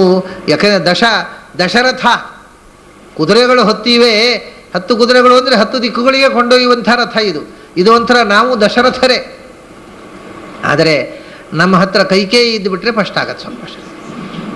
ದಶರಥರೇ ನಾವೆಲ್ಲರೂ ಯಾವ ದಿಕ್ಕಿಗೆ ಬೇಕಾದ್ರೂ ಹೋಗೋದು, ಮೇಲಕ್ಕೆ ಕೆಳಕ್ಕೆ ಯಾವ ದಿಕ್ಕಿಗೆ ಬೇಕಾದ್ರೂ ಹೋಗಬಲ್ಲ ತಾಕತ್ತು ಇಂದ್ರಿಯಗಳಿಗಿದೆ. ಆದರೆ ಅದಕ್ಕೆ ಮೊದಲು ಹೇಳಿದ್ರಲ್ಲ, ಏನು ಹೇಳಿದರು? ಸುಬುದ್ಧಿಯೇ ಕಲಶ ಅಂತ ಒಂದು ಬರೆದು. ಈ ಬುದ್ಧಿ ಅನ್ನೋದು ಸರಿ ಇದ್ದಾಗ ಬುದ್ಧಿ ವಿಲಾಸಿನಿ ಅಂತ ನಮ್ಮನ್ನು ತಲೆ ಕೆಡಿಸತಕ್ಕಂಥ, ನಮ್ಮನ್ನು ದಾರಿ ತಪ್ಪಿಸುವುದು ಅಥವಾ ದಾರಿಗೆ ತಂದು ನಿಲ್ಲಿಸುವಂಥ ಕೆಲಸ ಮಾಡತಕ್ಕಂಥ ಬುದ್ಧಿ ಅನ್ನೋದು ಸರಿಯಾಗಿದ್ದಾಗ, ಮನಸ್ಸು ಕಡಿವಾಣ ಸರಿ ಇದ್ದಾಗ ಎಷ್ಟು ಎತ್ತರಕ್ಕೂ ಹೋಗಬಹುದು ಅಥವಾ ಎಷ್ಟು ಕೆಳಕ್ಕೂ, ಎಷ್ಟು ಆಳಕ್ಕೂ. ಕೆಳಕ್ಕೆ ಹೋಗೋದು ಅಂತಂದರೆ ಕೆಳಕ್ಕೆ ಹೋಗೋದಲ್ಲ, ಆಳಕ್ಕೆ ಹೋಗೋದು. ಡೆಪ್ತಿಗೆ ಹೋಗೋದು ಅಂದರೆ ಎತ್ತರಕ್ಕೆ ಹೋಗೋದು. ಅದರಿಂದ ಆಳಕ್ಕೆ ಹೋಗೋದು ಅಂದರೂ ಎತ್ತರಕ್ಕೆ ಹೋಗೋದು, ಎತ್ತರಕ್ಕೆ ಹೋಗೋದು ಅಂದರೆ ಆಳಕ್ಕೆ ಹೋಗೋದು. ಯಾಕೆಂದರೆ ಇದು ಮೇಲೆ ಕೆಳಗೆ ಅಂತ ಇಲ್ಲವೇ ಇಲ್ಲ, ಎಲ್ಲವೂ ಏಕರೂಪವಾದ. ಎಲ್ಲಿ ಆಕಾಶದಲ್ಲಿ ಮೇಲೆ ಯಾವುದು, ಕೆಳಗೆ ಯಾವುದು? ನಾವು ನಿಂತ ನೆಲೆಯಿಂದ ಮೇಲೆ ಕೆಳಗೆ. ನಮ್ಮ ನೆಲೆ ತೆಗೆದು ಬಿಟ್ಟರೆ ಮೇಲೆ ಯಾವುದು, ಕೆಳಗೆ ಯಾವುದು? ಇಲ್ಲಿ ನಿಂತು ನೋಡಿದರೆ ಚಂದ್ರ ಮೇಲೆ ಇದ್ದಾನೆ, ಚಂದ್ರನ ನಿಂತು ನೋಡಿದರೆ ಭೂಮಿ ಮೇಲೆ ಇದೆ. ನಾವು ನಿಂತ ನೆಲೆಯಿಂದ ಮೇಲೆ ಕಾಣೋದಷ್ಟೇ. ಅದರಿಂದ ಯಾವುದು ಮೇಲಲ್ಲ, ಯಾವುದು ಕೆಳಗಲ್ಲ. ಕೆಳಕ್ಕೆ ಹೋಗುವುದು ಅಂದರೂ ಆಳಕ್ಕೆ ಹೋಗೋದು ಅಂದರೆ ಮೇಲಕ್ಕೆ ಹೋಗೋದು, ಮೇಲಕ್ಕೆ ಹೋಗೋದು ಅಂದರೆ ಆಳಕ್ಕೆ ಹೋಗೋದು. ಈ 8 ದಿಕ್ಕುಗಳಲ್ಲೂ ಸಂಚರಿಸಬಲ್ಲ, ಎಷ್ಟು ಆಳಕ್ಕೂ ಎಷ್ಟು ಎತ್ತರಕ್ಕೂ ನಮ್ಮನ್ನು ಕೊಂಡೊಯ್ಯಬಲ್ಲ 10 ಕುದುರೆಗಳನ್ನು ಭಗವಂತ ಕೊಟ್ಟಿದ್ದಾನೆ. ಆದ್ದರಿಂದ 10 ಮೇಲಕ್ಕೆ, 10 ಏರು ಎತ್ತರಕ್ಕೆ ಅಂತ ಅನ್ನತಕ್ಕಂಥ ಎಚ್ಚರವನ್ನು ಭಗವಂತ ಕೊಟ್ಟಿದ್ದಾನೆ. ಈ ಅನುಸಂಧಾನದಿಂದ ಇದು ಭಗವಂತನ ರಥ. ಈ ರಥದಲ್ಲಿ ಭಗವಂತನೂ ಪ್ರಾಣದೇವರು ಇದ್ದಾರೆ. ಅವರ ಸೇವಕನಾಗಿ ನಾನು ಇವನ್ನು ಪೂಜೆ ಮಾಡುವಂಥ ಚಾಕರನಾಗಿ ಈ ದೇಹದಲ್ಲಿದ್ದೇನೆ ಅನ್ನುವ ಅನುಸಂಧಾನವನ್ನು ಇಟ್ಟುಕೋ. ಈ ರಥಕ್ಕೆ ಎಲ್ಲ ಹೇಳಿದ್ರಿ ನೀವು. ಕುದುರೆ ಆಯಿತು, ಕಡಿವಾಣ ಆಯಿತು, ಚಕ್ರ ಆಯಿತು. ಸಾರಥಿ ಯಾರು ಅಂತ ಹೇಳಲಿಲ್ಲ. ಮಾತರಿಶ್ವನು ದೇಹ ರಥದೊಳು ಸೂತನಾಗಿಹ ಸರ್ವಕಾಲದಿ ಶ್ರೀತರುಣಿ ವಲ್ಲಭ ರಥಿಕನೆಂದರಿದು ನಿತ್ಯದಲ್ಲಿ ಪ್ರೀತಿಯಿಂದಲೇ ಪೋಷಿಸುವ ವಾತಾತಪಾದಿಗಳಿಂದಲ ಅವಿರತ ಈ ತನುವಿನೊಳು ಮಮತೆ ಬಿಟ್ಟವನು ಅವನೇ ಮಹಾಯೋಗಿ. ಮಾತರಿಶ್ವನು ದೇಹರಥದೊಳು ಸೂತನಾಗಿಹ. ಮಾತರಿಶ್ವ ವಾಯುದೇವರೇ ಸೂತ ಅಂತ. ಮಾತರಿಶ್ವ ಅಂತ ವಾಯುದೇವರಿಗೆ ಹೆಸರು. ಯಾಕೆ ಅಂದರೆ ಬಹಳ ರೋಚಕವಾದ ಶಬ್ದ ಇದು, ಬಹಳ ಒಳ್ಳೆಯ ಶಬ್ದ ಅದು. ಗುಹಾಸಂತಂ ಮಾತರಿಶ್ವ ಮಥಾಯತಿ ಅಂತ ವೇದದಲ್ಲಿ ಇದನ್ನು ಬಹಳ ಸುಂದರವಾಗಿ ಬಳಸ್ತಾರೆ. ಗುಹೆಯ ಒಳಗಿರತಕ್ಕಂಥ ಗುಟ್ಟನ್ನು ಮಾತರಿಶ್ವನು ಮಥನೆ ಮಾಡಿ ಹೊರಕ್ಕೆ ಕೊಡ್ತಾನೆ ಅಂತ ಹೇಳ್ತದೆ ಆ ಮಂತ್ರ. ಗುಹಾಸಂತಂ ಮಾತರಿಶ್ವ ಮಥಾಯತಿ. ಮಾತರಿಶ್ವ ಅಂದರೆ ಏನು? ಮಾತರಿ ಅಂದರೆ ಆಕಾಶಕ್ಕೆ ಮಾತೃ ಅಂತಾರೆ. ಮಾತರಿ ಅಂದರೆ ಆಕಾಶದಲ್ಲಿ, ಶ್ವ ಅಂದರೆ ಟು ಗೋ, ಟು ಮೂವ್, ಆಕಾಶದಲ್ಲಿ ಚಲಿಸುವಂಥದ್ದು ಅಂತ. ಯಾವುದು? ಗಾಳಿ. ಇದು ಸ್ಥೂಲವಾದ ಅರ್ಥ. ಆಕಾಶದಲ್ಲಿ ಚಲಿಸುವಂಥದ್ದು ಮಾತರಿಶ್ವ.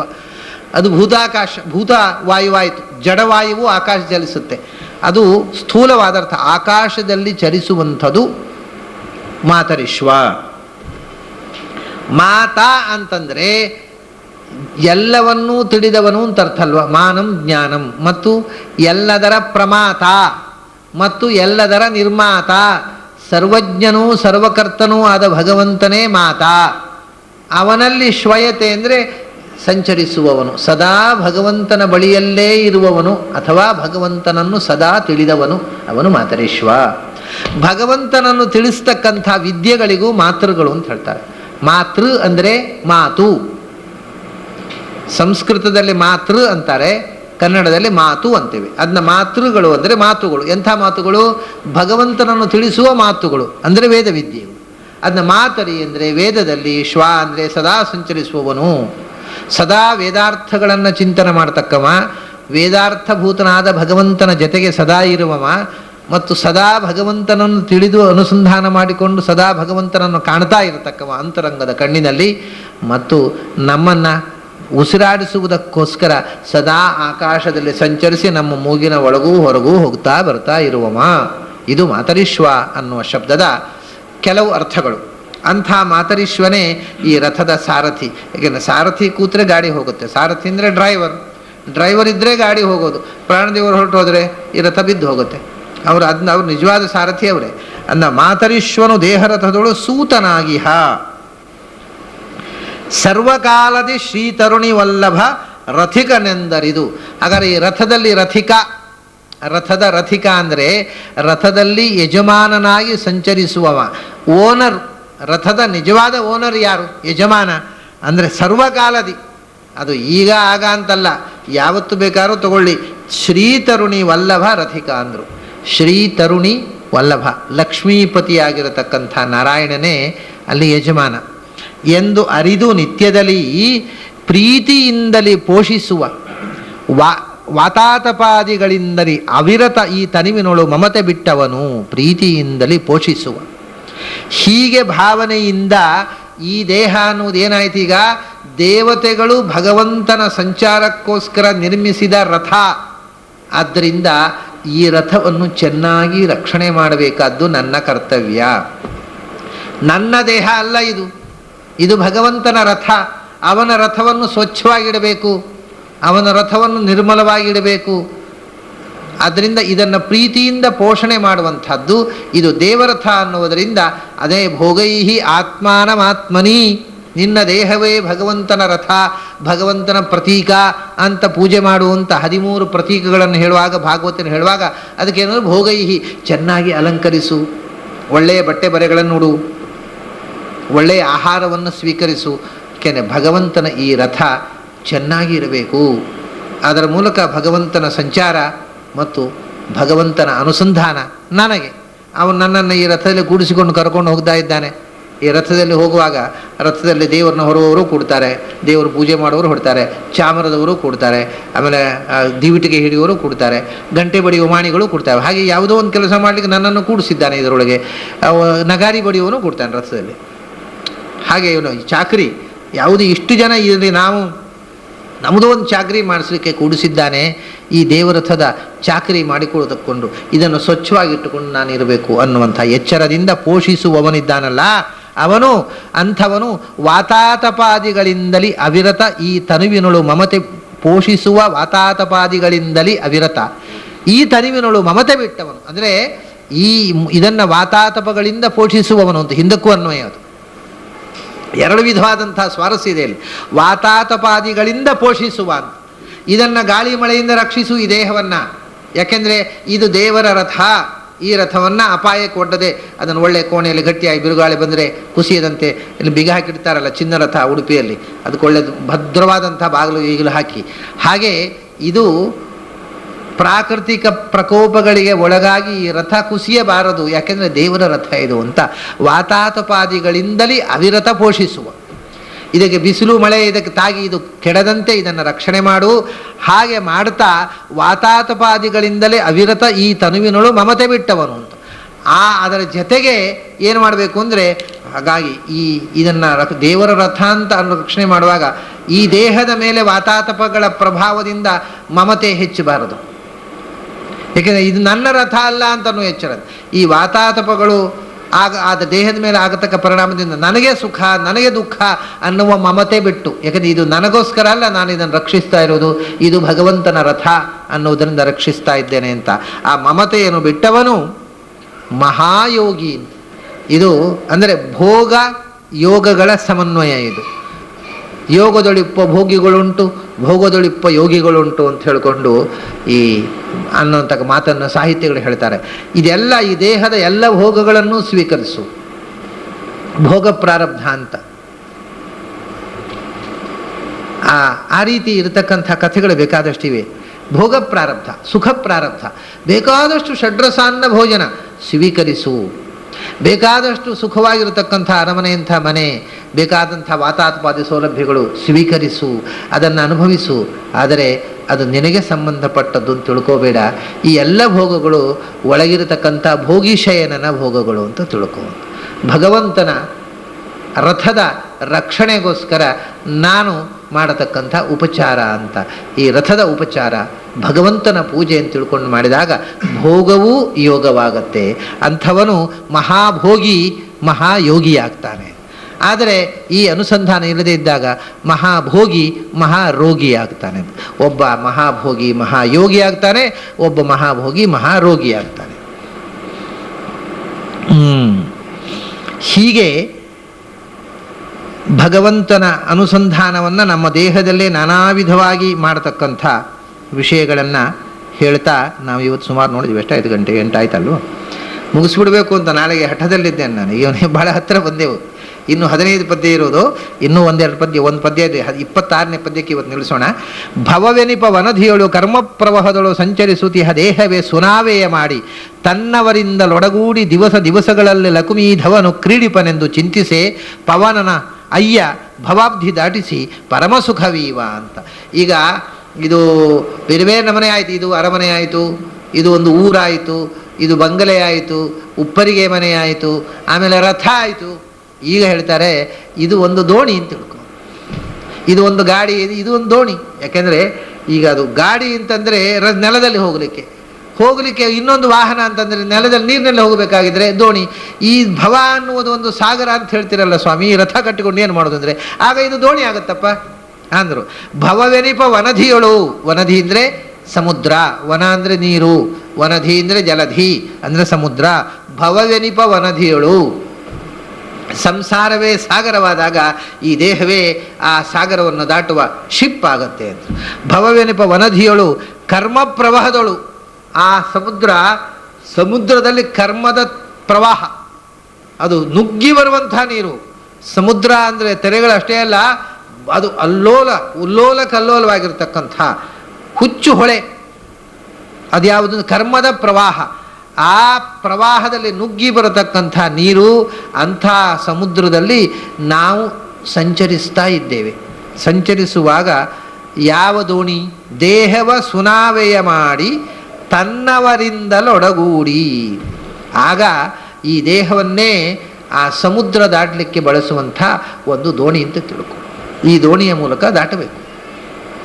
ಆ ದೋಣಿ, ಈ ಒಂದು ದೋಣಿ ಒಬ್ಬರನ್ನು ದಾಟಿಸುವಂಥದ್ದಲ್ಲ, ತನ್ನವರಿಂದಲೊಡಗೂಡಿ ಎಲ್ಲ ಭಗವದ್ಭಕ್ತರನ್ನೂ ಈ ದೋಣಿಯಲ್ಲಿ ಕೂಡಿಸಿ ಸಾಗಿಸಿಕೊಂಡು ಕರ್ಕೊಂಡು ಹೋಗುವಂಥದ್ದು. ದೊಡ್ಡ ದೋಣಿಯಿಂದಾಗಿದ್ದರೆ ಅದು ಎಲ್ಲರೂ ಅವರೇ ಭಾರವಾಗುತ್ತೆ ಕೆಲವು ದೋಣಿಗೆ.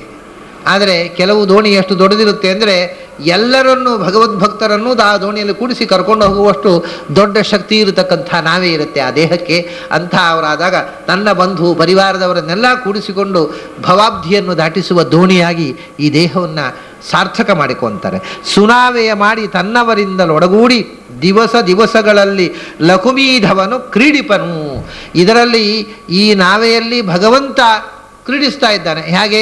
ತನ್ನವರಿಂದಲೊಡಗೂಡಿ ಅವನು ಅವರ ಪರಿವಾರ ಜೊತೆಗೆ ಕೂತು ಕ್ರೀಡಿಸ್ತಾ ಇದ್ದಾನೆ. ಅವನ ಪರಿವಾರ ಅಂದರೆ ತತ್ವಾಭಿಮಾನಿ ದೇವತೆಗಳು.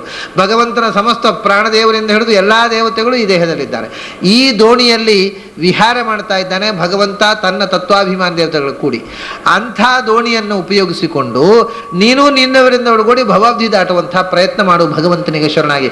ಭಗವಂತ ಅವ್ರನ್ನೆಲ್ಲ ತನ್ನವರನ್ನು ಕೂಡಿಸಿಕೊಂಡು ಅದರಲ್ಲಿ ಪ್ರಯಾಣ ಮಾಡ್ತಾ ಇದ್ದಾನಲ್ಲ, ಆವಾಗ ಅಪ್ಪ ನನ್ನನ್ನು ನಿನ್ನವ ಅಂತ ತಿಳ್ಕೊಂಡು ಇದರೊಂದು ಸೇರಿಸಿಬಿಡಪ್ಪ ದೋಣಿಯಲ್ಲಿ, ಆ ಕಡೆ ಸಾಗಿಸಿಬಿಡು ಅಂತ ಪ್ರಾರ್ಥನೆ ಮಾಡಿದರೆ ಏನು ಮಾಡಿ? ಲಕುಮೀಧವನು ಕ್ರೀಡಿಪನೆಂದು ಚಿಂತಿಸಿ ಪವನನ ಅಯ್ಯ, ವಾಯುದೇವರಿಗೆ ಪತಿ ಆಗಿರತಕ್ಕಂಥ ಭಗವಂತ ಭವಾಬ್ಧಿ ದಾಟಿಸಿ ಆ ದೋಣಿಯಲ್ಲಿ ನಮ್ಮನ್ನು ಸಾಗಿಸಿಬಿಡ್ತಾರೆ. ಹಾಗಾಗಿ ನಮ್ಮನ್ನು ಒಂಚೂರು ಈ ದೋಣಿಯನ್ನು ದಾಟಿಸಿಬಿಡು ಅಂತ ಹೇಳಿದರೆ, ಇಲ್ಲದೇ ಇದ್ದರೆ ಏನಾಗುತ್ತೆ ಅಂದರೆ ದೋಣಿಯಲ್ಲಿ ನಾವು ಹೋಗ್ತಾ ಇರ್ತೇವೆ. ಏನು ಅವರು ಹೇಳಿದ ಹಾಗೆ ಬಹಳ ಪ್ರವಾಹದಿಂದ ಉಕ್ಕೇರಿ ಬರುವ ನೀರಿನ ಸೆಳೆತ ಒಂದು ಪುಟ್ಟ ದೋಣಿಯಲ್ಲಿ ಕೂತ ಹಾಗಾಗ್ತದೆ. ಅದು ಸೆಳೆತಕ್ಕೆ ದೋಣಿ ಮಗುಚಿ ಬಿದ್ದು ನಾವು ನೀರು ಪಾಲಾಗುವಂಥ ಸಾಧ್ಯತೆ ಇದೆ. ಅದರಿಂದ ಆ ದೋಣಿ ಗಟ್ಟಿಯಾಗಿ ದಾಟಿಸಬೇಕಾಗಿದ್ದರೆ ಇದೆಲ್ಲ ಉಪನಿಷತ್ ಪ್ಲವಾಹ್ಯೇತೆ ಅದೃಢಾ ಯಜ್ಞರೂಪಾ ಅಷ್ಟಾದಶ ಉಕ್ತಂ ಅವರಂ ಯೇಷು ಕರ್ಮ. ಉಪನಿಷತ್ನಲ್ಲಿ ಹೇಳಿದರು, ನೀವು ಭಗವಂತನ ಪ್ರಜ್ಞೆ ಇಲ್ಲದೆ ಏನು ಮಾಡಿದರೂ ಕೂಡ ಈ ದೋಣಿಯಿಂದ ಸಮುದ್ರ ದಾಟುವುದು ಆಗುವುದಿಲ್ಲ. ಯಾಕೆ? ಪ್ಲವಾಹ್ಯೇತೆ ಅದೃಢಾ ಯಜ್ಞರೂಪಾ.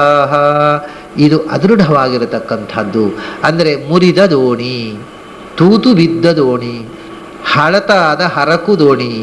ಈ ದೋಣಿಯಲ್ಲಿ ನೀವು ಸಮುದ್ರ ದಾಟಲಿಕ್ಕೆ ಹೊರಟ್ರೆ ಇದು ಸಮುದ್ರದ ಆ ಪ್ರವಾಹದ ವೇಗವನ್ನು ಇದು ತಡ್ಕೊಳ್ಳಲಾರದು. ಅಲ್ಲಿ ಬಿರುಗಾಳಿ ಬೀಸಿದರೆ ಇದು ಮುಳುಗಿ ಹೋಗುವಂಥದ್ದು. ಆ ದೋಣಿಯ ಜೊತೆಗೆ ನೀವು ಮುಳುಗಿ ಹೋಗ್ತೀರಾ. ಅದೃಢಾಹ ಯಜ್ಞರೂಪಾಹ ಪ್ಲವಾಹ. ಇದು ಮುರುಕು ದೋಣಿಯಪ್ಪ. ಈ ದೋಣಿಯಲ್ಲಿ ನೀನು ಸಮುದ್ರ ದಾಟಲಾರೆ. ಅದು ಯಾವಾಗ ಗಟ್ಟಿಯಾಗೋದು? ಅದರಲ್ಲಿ ಭಗವಂತ ಕೂತು ಬಿಟ್ಟರೆ ಗಟ್ಟಿ, ಅವನು ನಮ್ಮನ್ನು ಕೂಡಿಸಿಬಿಟ್ರೆ ಗಟ್ಟಿ. ಇಲ್ಲದೇ ಇದ್ದರೆ ನಾವೇ ದೋಣಿಯನ್ನು ಕೂತು ಪ್ರಯಾಣ ಮಾಡ್ತೀವಿ ಅಂತಂದರೆ ಸಮುದ್ರ ಅಗಾಧವಾದ ಅಪರಂಪಾರವಾದ ಸಮುದ್ರದಲ್ಲಿ ಈ ಪುಟ್ಟ ದೋಣಿ ಯಾವ ಲೆಕ್ಕಕ್ಕೂ ಇರದೆ ಬಿರುಗಾಳಿಗೆ ಸಿಕ್ಕಿ ಎಲ್ಲೋ ಹೋಗಿ ತತ್ತರಿಸಿ ದೋಣಿಯ ಜೊತೆಗೆ ನಾವು ನೀರು ಪಾಲಾಗುವುದೇ ಗತಿ. ಆದ್ದರಿಂದ ಪವನನಯ್ಯ ಭವಾಬ್ಧಿ ದಾಟಿಸಿ ಪರಮ ಸುಖವೀವ. ಅವನೇ ನಮ್ಮನ್ನು ಈ ಸಾಗರದಿಂದ ದಾಟಿಸಬೇಕು ಈ ದೋಣಿಯ ಮೂಲಕ. ಅದಕ್ಕೆ ಇದು ಸುನಾವೇ ಆಗಬೇಕು. ಬರೇ ನಾವೇ ಅಂತ ಹೇಳಲಿಲ್ಲ ಅವರು. ನಾವೇ ಅಂದರೆ ದೋಣಿ, ಸುನಾವೇ ಅಂದರೆ ಒಳ್ಳೆಯ ದೋಣಿ, ಸ್ಟ್ರಾಂಗ್ ಆಗಿರತಕ್ಕಂಥ ದೋಣಿ. ಸಮುದ್ರ ದಾಟಲಿಕ್ಕೆ ಅದು ಸ್ಟ್ರೆಂಗ್ತ್ ಬರುವುದು ಯಾವುದರಿಂದ? ಅದರಲ್ಲಿ ಆ ಭಗವಂತ ತನ್ನವರಿಂದ ಒಡಗೂಡಿ ಬಂದು ಗಟ್ಟಿಯಾಗಿ ಕೂತು ಬಿಟ್ಟ ಅಂದರೆ, ನಮ್ಮನ್ನು ಸೇರಿಸಿಬಿಟ್ಟ ಅಂದರೆ ನಾವು ಪಾರು. ಇಲ್ಲದೇ ಇದ್ದರೆ ಭಗವಂತನೋ ಅವನ ಪರಿವಾರದವರನ್ನು ಬಿಟ್ಟು ನಾವೇ ನಮ್ಮ ದೋಣಿ ನಡೆಸ್ತೇವೆ ಅಂತ ಕೂತು ಬಿಟ್ಟರೆ ಈ ದೋಣಿ ಸಾಗುವುದಿಲ್ಲ, ಮಧ್ಯದಲ್ಲಿ ಮುಳುಗಿ ಹೋಗುತ್ತೆ. ಹೀಗೆ ದೇಹವನ್ನು ದೋಣಿಯಾಗಿ ಮಾಡು, ಅದರಲ್ಲಿ ಭಗವಂತನನ್ನು ಕೂಡಿಸು. ಈ ದೇಹವನ್ನು ರಥವಾಗಿ ಮಾಡು, ಅದರಲ್ಲಿ ಭಗವಂತನನ್ನು ಕೂಡಿಸು. ಈ ದೇಹವನ್ನು ಒಂದು ಅರಮನೆಯಾಗಿ ಮಾಡು, ಅದನ್ನು ಭಗವಂತನನ್ನು ಕೂಡಿಸು. ಈ ದೇಹವನ್ನು ಒಂದು ನಗರವಾಗಿ ಮಾಡು, ಆ ನಗರ ಪತಿಯಾಗಿರತಕ್ಕಂಥ ಭಗವಂತನನ್ನು ಅದರಲ್ಲಿ ಅನುಸಂಧಾನ ಮಾಡು. ಹೇಗೆ ಅನುಸಂಧಾನ ಮಾಡಿದರೂ ಅದು ಭಗವಂತನ ಅನುಸಂಧಾನವೇ ಆಗುತ್ತೆ. ದೇಹದ ಮೂಲಕ ಭಗವಂತನ ಈ ನಿತ್ಯಾನುಸಂಧಾನ ಅನ್ನತಕ್ಕಂಥದ್ದು ಕೂಡ ಒಂದು ಮಾನಸ ಯಜ್ಞ, ಒಂದು ಅಧ್ಯಾತ್ಮ ಯಜ್ಞ ಅನ್ನತಕ್ಕಂಥ ಮಾತನ್ನು ದಾಸರು ನಮಗೆ ಹೇಳಿದರು. ಈ ಪದ್ಯದ ಜೊತೆಗೆ ಇವತ್ತು ಅನುಸಂಧಾನ ಮುಗಿಸೋಣ. ಇವತ್ತು ಸುಮಾರು 10 ಪದ್ಯ ಆಯಿತು. ಇನ್ನು 14 ಪದ್ಯ ನಾಳೆ ಮುಗಿಸೇ ಬಿಡೋದು. ಅದು ಮತ್ತೆ ವಿಭೂತಿ ಸಂಧಿ ಮುಂದಿನ ಬಾರಿಗೆ ಅಂತ ಮುಂದುವರಿಸೋ ಪ್ರಶ್ನೆ ಇಲ್ಲ. ಅಂದರೆ ಇನ್ನು ಉಳಿದ 14 ಪದ್ಯಗಳನ್ನು ನಾಳೆ ಸಮಾಪ್ತಿ ಮಾಡೋಣ. ಅಲ್ಲಿ ತನಕ ನಿಮಗೆಲ್ಲ ಅಭಿನಂದನೆಗಳು ಮತ್ತು ವಂದನೆಗಳು.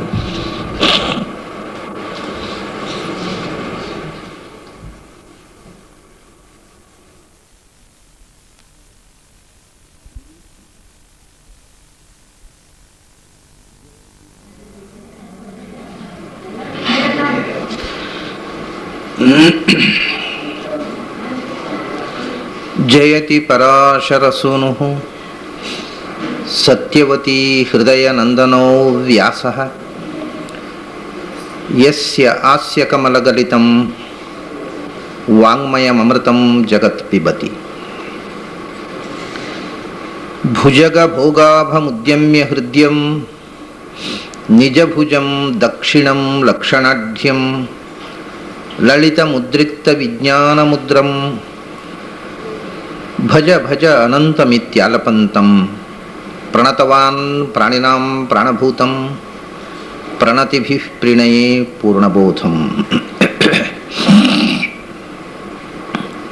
ಭವದವೋಷ್ಣೇನ ತತಪ್ಯಮಾನಾನ್ ಭುವಿ ಪರಂ ನಾಥಮಪ್ರೇಕ್ಷಮಾಣಾನ್ ಭುವನಮನ್ಯೇನ ಚ ಅನ್ಯೇನ ದೋಷ್ಣಾ ಭವತು ಭೀರ್ಮಾ ಇತಿ ನ ಸಾಂತ್ವಯಂತಂ ಪ್ರಣತವಾನ್ ಪ್ರಾಣಿನಾಂ ಪ್ರಾಣಭೂತಂ ಪ್ರಣತಿಭಿಃ ಪ್ರಣಯೇ ಪೂರ್ಣಬೋಧಂ. ನನ್ನ ಅಧ್ಯಾತ್ಮ ಬಂಧುಗಳೇ,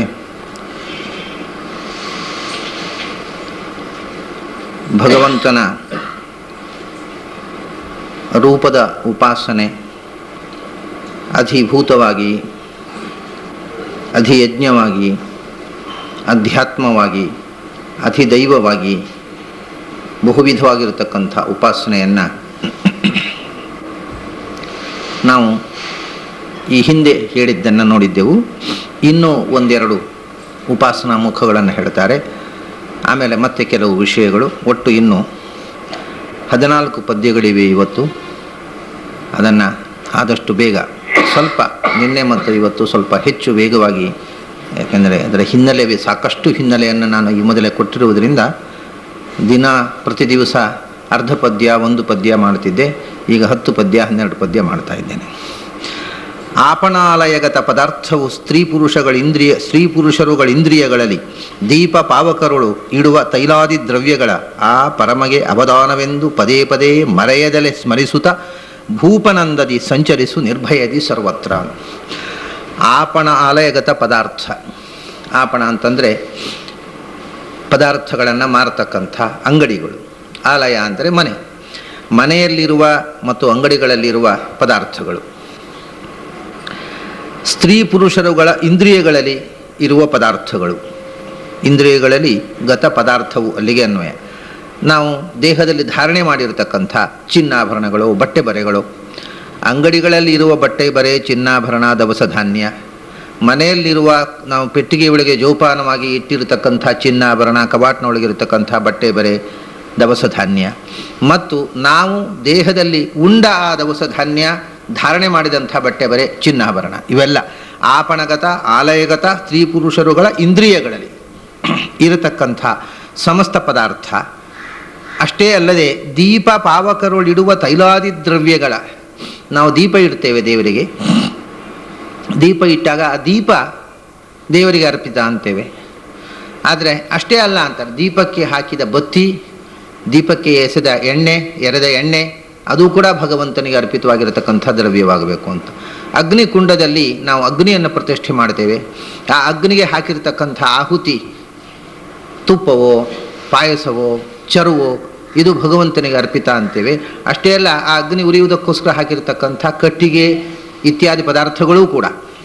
ಅದನ್ನೇ ದೀಪ ಪಾವಕರುಳಿಡುವ ತೈಲಾದಿ ದ್ರವ್ಯಗಳ. ಇದೆಲ್ಲವೂ ಆ ಪರಮಗೆ ಅವದಾನವೆಂದು ಪದೇ ಪದೇ ಮರೆಯದೆ ಸ್ಮರಿಸುತ್ತಾನೆ. ಇದೆಲ್ಲವೂ ಪ್ರತಿಯೊಂದು ಪದಾರ್ಥವು ಅವನಿಗೆ ಅರ್ಪಿತವಾಗದ ಯಾವ ಪದಾರ್ಥವೂ ಪ್ರಪಂಚದಲ್ಲಿ ಇಲ್ಲ. ಆದ್ದರಿಂದ ಅಂಗಡಿಗಳಲ್ಲಿರುವ ಪದಾರ್ಥ, ಅಂಗಡಿಯಿಂದ ಕೊಂಡುಕೊಂಡು ನಾವು ಸೇವಿಸುವ ಪದಾರ್ಥ, ನಾವು ಸೇವಿಸುವ ಪದಾರ್ಥಕ್ಕೋಸ್ಕರ ಬಳಸುವ ಪದಾರ್ಥ, ಅಡಿಗೆ ಕೋಣೆಯಲ್ಲಿ ಇರತಕ್ಕಂಥದ್ದು, ಅಡಿಗೆ ಮಾಡೋದಕ್ಕೋಸ್ಕರ ಇಟ್ಟಿರುವ ಕಟ್ಟಿಗೆ, ದೀಪ ಹಚ್ಚುವುದಕ್ಕೋಸ್ಕರ ಇಟ್ಟಿರತಕ್ಕಂಥ ಬತ್ತಿ ಎಣ್ಣೆ, ಈ ಪ್ರತಿಯೊಂದು ಒಂದು ಕ್ಷುದ್ರವಾದ ಸಾಧನ ಕೂಡ. ಯಾವುದು ನಾವು ಬೆಂಕಿ ಕಡ್ಡಿಗೆ ಇರುವುದಕ್ಕೋಸ್ಕರ ಬಳಸ್ತಕ್ಕಂಥ ಕಡ್ಡಿ, ಅದಕ್ಕೋಸ್ಕರ ಉಪಯೋಗಿಸುವಂಥ ಗಂಧಕ ಹಚ್ಚಿದಂಥ ಪೆಟ್ಟಿಗೆ, ಇದು ಯಾವ ವಸ್ತು ಆದರೂ ಕೂಡ ಪ್ರತಿಯೊಂದು ವಸ್ತುವು ಕೂಡ ಆ ಪರಮಗೆ ಅವದಾನವೆಂದು ಪದೇ ಪದೇ ಮರೆಯದಲೇ ಸ್ಮರಿಸುತ್ತಾ. ಜಗತ್ತಿನ ಸಮಸ್ತ ವಸ್ತುವು ಕೂಡ ಅವನಿಗೆ ಸಂಬಂಧಪಟ್ಟದ್ದು, ಅವನ ಸೊತ್ತು, ಅದು ಅವನಿಗೆ ಅರ್ಪಿತ ಅಂತ. ಈಶಾವಾಸ್ಯಮಿದಂಗ ಸರ್ವಂ ಯತ್ ಕಿಂಚ ಜಗತ್ಯಾಂ ಜಗತ್ ತೇನ ತ್ಯಕ್ತೇನ ಭುಂಜೀಥಾ ಮಾಗೃಥಃ ಅನ್ನುವ ಅನುಸಂಧಾನವನ್ನು ಇಲ್ಲಿ ಹೇಳುವಂಥದ್ದು.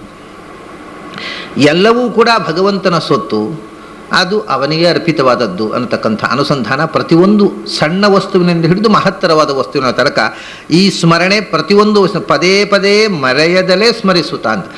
ಯಾವ ವಸ್ತುವಿನಲ್ಲಿಯೂ ಕೂಡ ಇದು ನನ್ನದು ಅನ್ನತಕ್ಕಂಥ ಭಾವ ಬರಬಾರದು ಅನ್ನೋದಕ್ಕೋಸ್ಕರ ಇದನ್ನು ಹೇಳ್ತಾ ಇದ್ದಾರೆ. ದೀಪಕ್ಕೆ ಹಚ್ಚುವ ಎಣ್ಣೆ, ದೀಪಕ್ಕೆ ಮಾಡಿದ ಬತ್ತಿ, ಅದು ಕೂಡ ಭಗವಂತನ ಸೇವೆಗೆ ಉಪಕರಣ, ಭಗವಂತನ ಸೊತ್ತು ಹೊರತು ನಮ್ಮದಲ್ಲ. ಬತ್ತಿಗೆ ಬಳಸಿದ ಹತ್ತಿ, ಹತ್ತಿಗೆ ಬೆಳೆಸಿರತಕ್ಕಂಥ ಮರದಲ್ಲಿ ಹತ್ತಿ ಆಯಿತು, ಅದು ಕೂಡ ಆ ಮರ ಚಿಗುರಿ, ಅದು ಹತ್ತಿ ಅನ್ನೋದು ಅದರ ಹಣ್ಣದು, ಆ ಮರದ ಹಣ್ಣು ಹತ್ತಿ, ವಿಚಿತ್ರವಾದ ಹಣ್ಣದು. ಆ ಗಿಡದಲ್ಲಿ ಅದೇ ಹಣ್ಣು, ಬೇರೆ ಹಣ್ಣಿಲ್ಲ. ಅದು ಕೊಡತಕ್ಕಂಥ ಏನು ಹಣ್ಣು ಇದೆ ಆ ಹತ್ತಿ ಭಗವಂತನ ಸೃಷ್ಟಿ ಅಲ್ವೇ ಅದು. ಅದರಲ್ಲಿ ಒಂದು ಕಾಯಿ, ಒಂದು ಹಣ್ಣು, ಒಳ್ಳೆ ಸಿಹಿಯಾದ ಹಣ್ಣು ಕೊಟ್ಟಿದ್ರೆ ಬತ್ತಿ ಮಾಡೋದು ಯಾವುದರಿಂದ, ದೀಪ ಇಡುವುದು ಯಾವುದರಿಂದ? ಆ ಮರದಲ್ಲಿ ಒಂದು ವಿಚಿತ್ರವಾಗಿ ದೀಪ ಹಚ್ಚಲಿಕ್ಕೆ ಆಗುವಂಥ ಹಣ್ಣನ್ನು ಸೃಷ್ಟಿ ಮಾಡಿದ. ಇದೆಲ್ಲವನ್ನು ಅನುಸಂಧಾನ ಮಾಡ್ತಾ ಹೋದರೆ ಪ್ರತಿಯೊಂದು ಪದಾರ್ಥವೂ ಭಗವಂತನ ಸೃಷ್ಟಿಯ ವೈಚಿತ್ರ್ಯದ ಸಂಕೇತವಾಗಿ ಭಗವಂತನಿಗೆ ಅರ್ಪಿತವಾಗಿ ನಮ್ಮ ಅನುಸಂಧಾನದಲ್ಲಿ ನಿಲ್ಲಬೇಕು ಅಂತ. ಆ ಪರಮಗೆ ಅವದಾನ ಅಂತಂದರೆ ಅರ್ಪಿತ ಅಂತ ಅರ್ಥ, ಆಹುತಿ ಅಂತ. ಪ್ರತಿಯೊಂದು ಕೂಡ ಅವನಿಗೆ ಅರ್ಪಿತವಾಗಿರತಕ್ಕಂಥ ಸೊತ್ತು. ಹೀಗೆ ಪದೇ ಪದೇ ಪ್ರತಿ ಹೆಜ್ಜೆಗೆ ಅಂದರೆ ಪ್ರತಿಯೊಂದು ವಸ್ತುವನ್ನು ನೋಡುವಾಗಲೂ ಇದು ಭಗವಂತನಿಗೆ ಸಂಬಂಧಪಟ್ಟದ್ದು, ನನ್ನದಲ್ಲ ಅನ್ನುವ ಎಚ್ಚರದಿಂದ ಮರೆಯದಲೇ ಸ್ಮರಿಸುತ್ತಾ ಈ ರೀತಿಯ ಬದುಕೆ ಭೂಪನಂದದಿ ಸಂಚರಿಸು ನಿರ್ಭಯದಿ ಸರ್ವತ್ರ ಅಂತ.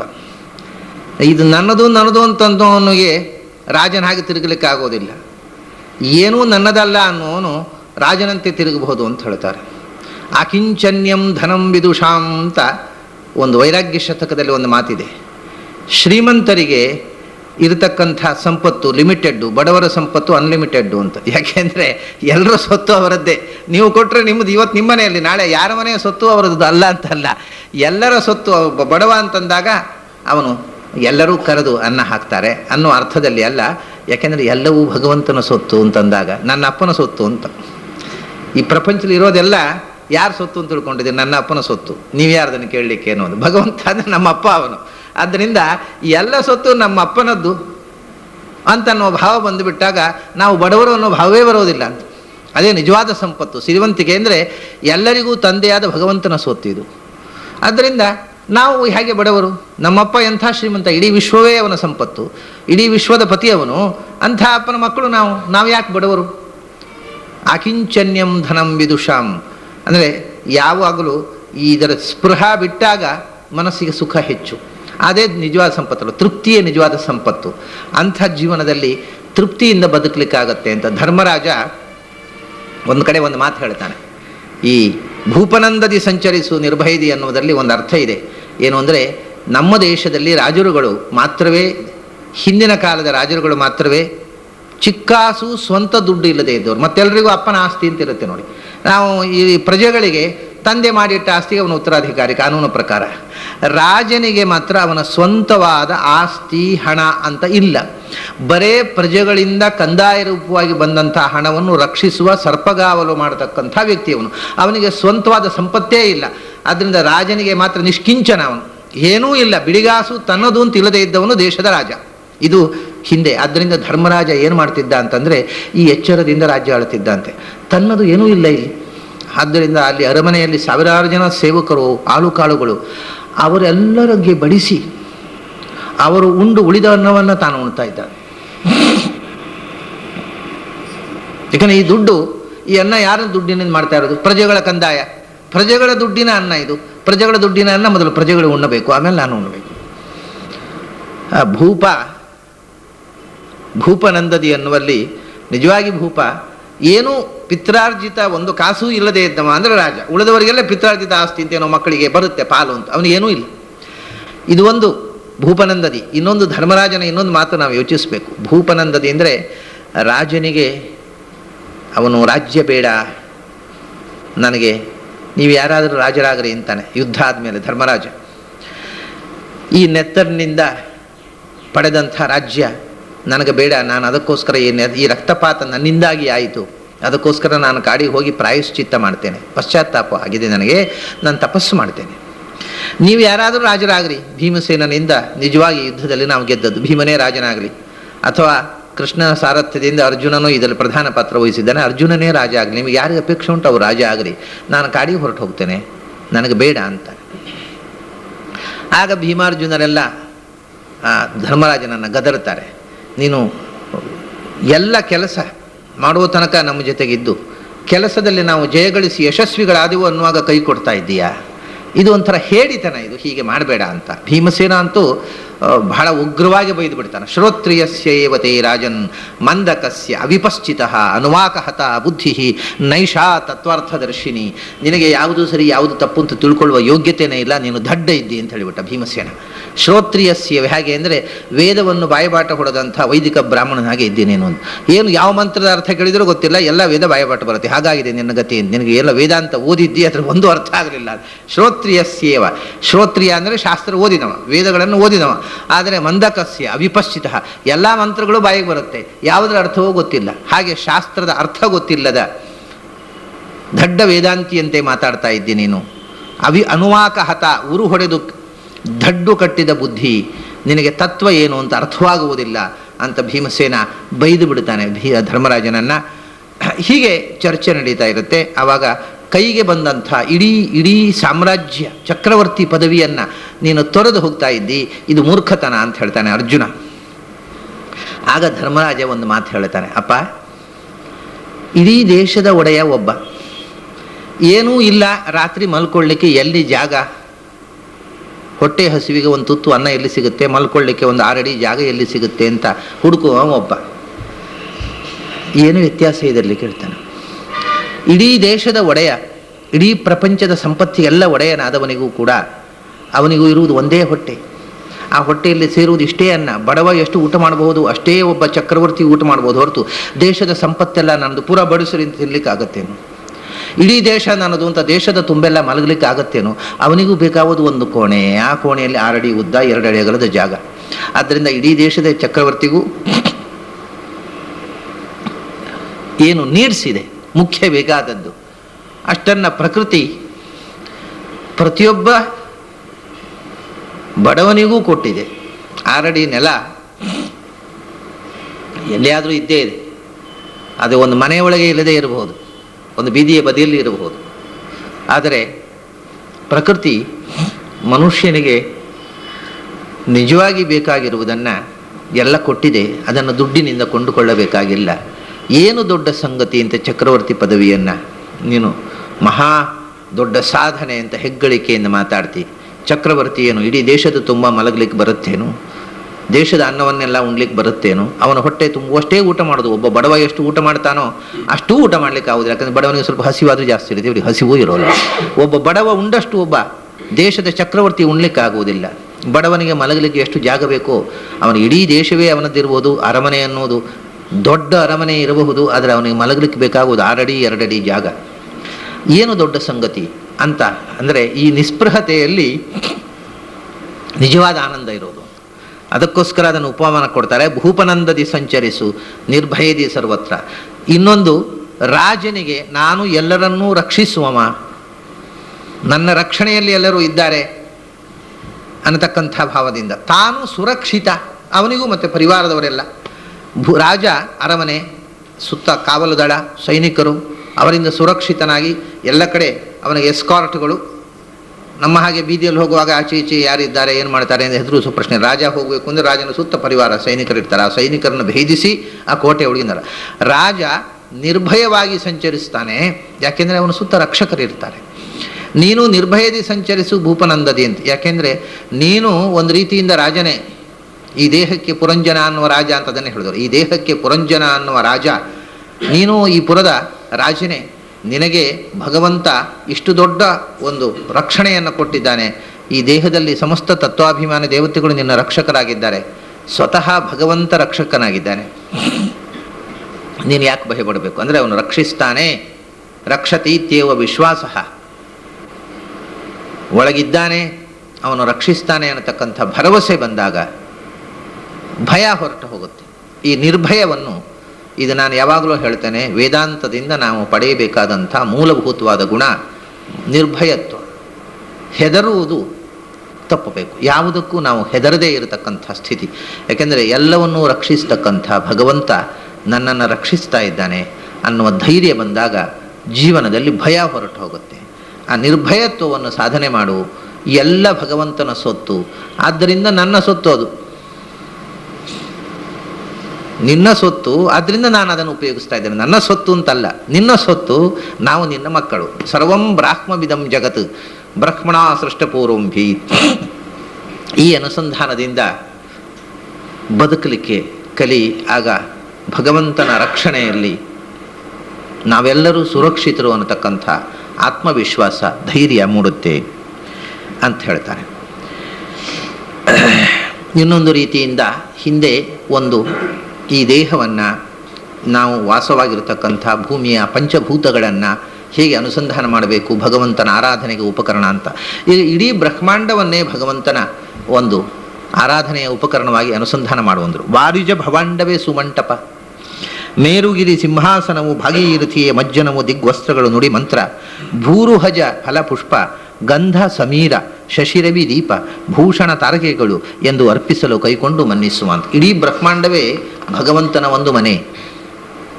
ಇಲ್ಲಿಂದ ಬಂದರು ಪಿಂಡಾಂಡ, ಹೃದಯದ ಮಂಟಪ ಅಂತಂದರು. ಈಗ ಬ್ರಹ್ಮಾಂಡವೇ ಭಗವಂತನ ಮನೆ. ವಾರಿಜ ಭವಾಂಡವೇ ಸುಮಂಟಪ, ಭಗವಂತನ ವಾಸದ ಸುಸಜ್ಜಿತವಾಗಿರ್ತಕ್ಕಂಥ ಮನೆ. ಇಡೀ ಬ್ರಹ್ಮಾಂಡವೇ ಭಗವಂತನ ಮನೆ. ಈ ಎರಡು ಅನುಸಂಧಾನಗಳಿಗೆ, ಪಿಂಡಾಂಡದಲ್ಲಿ ಭಗವಂತನನ್ನು ಕಾಣುವುದು, ಬ್ರಹ್ಮಾಂಡದಲ್ಲಿ ಭಗವಂತನನ್ನು ಕಾಣುವುದು, ಇದಕ್ಕೆ ಶಾಸ್ತ್ರೀಯವಾಗಿ 2 ಪುರುಷ ರೂಪಗಳಿಗೆ ಸಂಬಂಧಪಟ್ಟದ್ದಿದ್ದು. ನಾನು ಹಿಂದೆ ಹೇಳಿದ್ದೆ, ಪುರುಷನಾಮಕನಾದ ಭಗವಂತನ 3 ರೂಪಗಳಿವೆ. ಬ್ರಹ್ಮಾಂಡವನ್ನು ಸೃಷ್ಟಿ ಮಾಡುವ ಮುಂಚೆ ಇದ್ದ ಪುರುಷನಾಮಕ ಭಗವಂತನ ರೂಪ ಒಂದು, ಆಮೇಲೆ ಚತುರ್ಮುಖನ ಮೂಲಕ ಬ್ರಹ್ಮಾಂಡವನ್ನು ಸೃಷ್ಟಿ ಮಾಡಿದ ಪುರುಷನಾಮಕ ರೂಪ ಒಂದು, ಅದು ಬ್ರಹ್ಮಾಂಡದಲ್ಲಿ ವ್ಯಾಪಿಸಿರುವಂಥದ್ದು. ಅನಂತರ ಬ್ರಹ್ಮಾಂಡದೊಳಗೆ ಒಂದೊಂದು ಪಿಂಡಾಂಡವನ್ನು ಸೃಷ್ಟಿ ಮಾಡಿ ಪಿಂಡಾಂಡದೊಳಗೆ ತುಂಬಿರುವ ಪುರುಷನಾಮಕ ಭಗವಂತನ ರೂಪ. ಹೀಗೆ ಪಿಂಡಾಂಡದೊಳಗಿರುವ ಪುರುಷನಾಮಕ ರೂಪದ ಉಪಾಸನೆಯನ್ನು ಹಿಂದೆ ಹೇಳಿದರು. ಬ್ರಹ್ಮಾಂಡದಲ್ಲಿ ಇರತಕ್ಕಂಥ 2ನೇ ಪುರುಷ, ಬ್ರಹ್ಮಾಂಡದೊಳಗಿರತಕ್ಕ ಇನ್ನು 3ನೇ ಪುರುಷ ಉಪಾಸನೆ, ಮೊದಲನೇ ಪುರುಷ ಅದು ವ್ಯಾಪ್ತ ಉಪಾಸನೆ. ಅದು ದೇವತೆಗಳು ಮಾಡತಕ್ಕಂಥ ಉಪಾಸನೆ. ಸರ್ವಗತನಾಗಿರ್ತಕ್ಕಂಥ ಭಗವಂತನ ಉಪಾಸನೆ ಅದು ಮೊದಲನೇ ಉಪಾಸನೆ. ಎರಡನೇ ಉಪಾಸನೆ ಬ್ರಹ್ಮಾಂಡಗತನಾದ ಭಗವಂತನ ಉಪಾಸನೆ.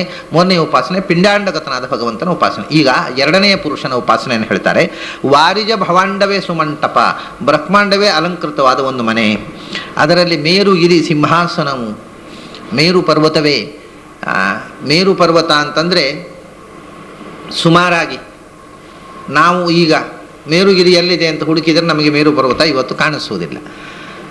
ಆದರೆ ಸರ್ವೇಷಾಮೇವ ವರ್ಷಾಣಂ ಮೇರುರುತ್ತರತ ಸ್ಥಿತ ಅಂತ ಜ್ಯೋತಿಷ್ಯ ಶಾಸ್ತ್ರದಲ್ಲಿ ಮೇರು ಅನ್ನೋದಕ್ಕೆ ಏನು ಡಿಫೈನ್ ಮಾಡ್ತಾರೆ ಅಂತಂದರೆ, ಎಲ್ಲಿ ನಿಂತರೂ ಯಾವುದು ಉತ್ತರದಲ್ಲಿದೆಯೋ ಅದು ಮೇರು ಅಂತ.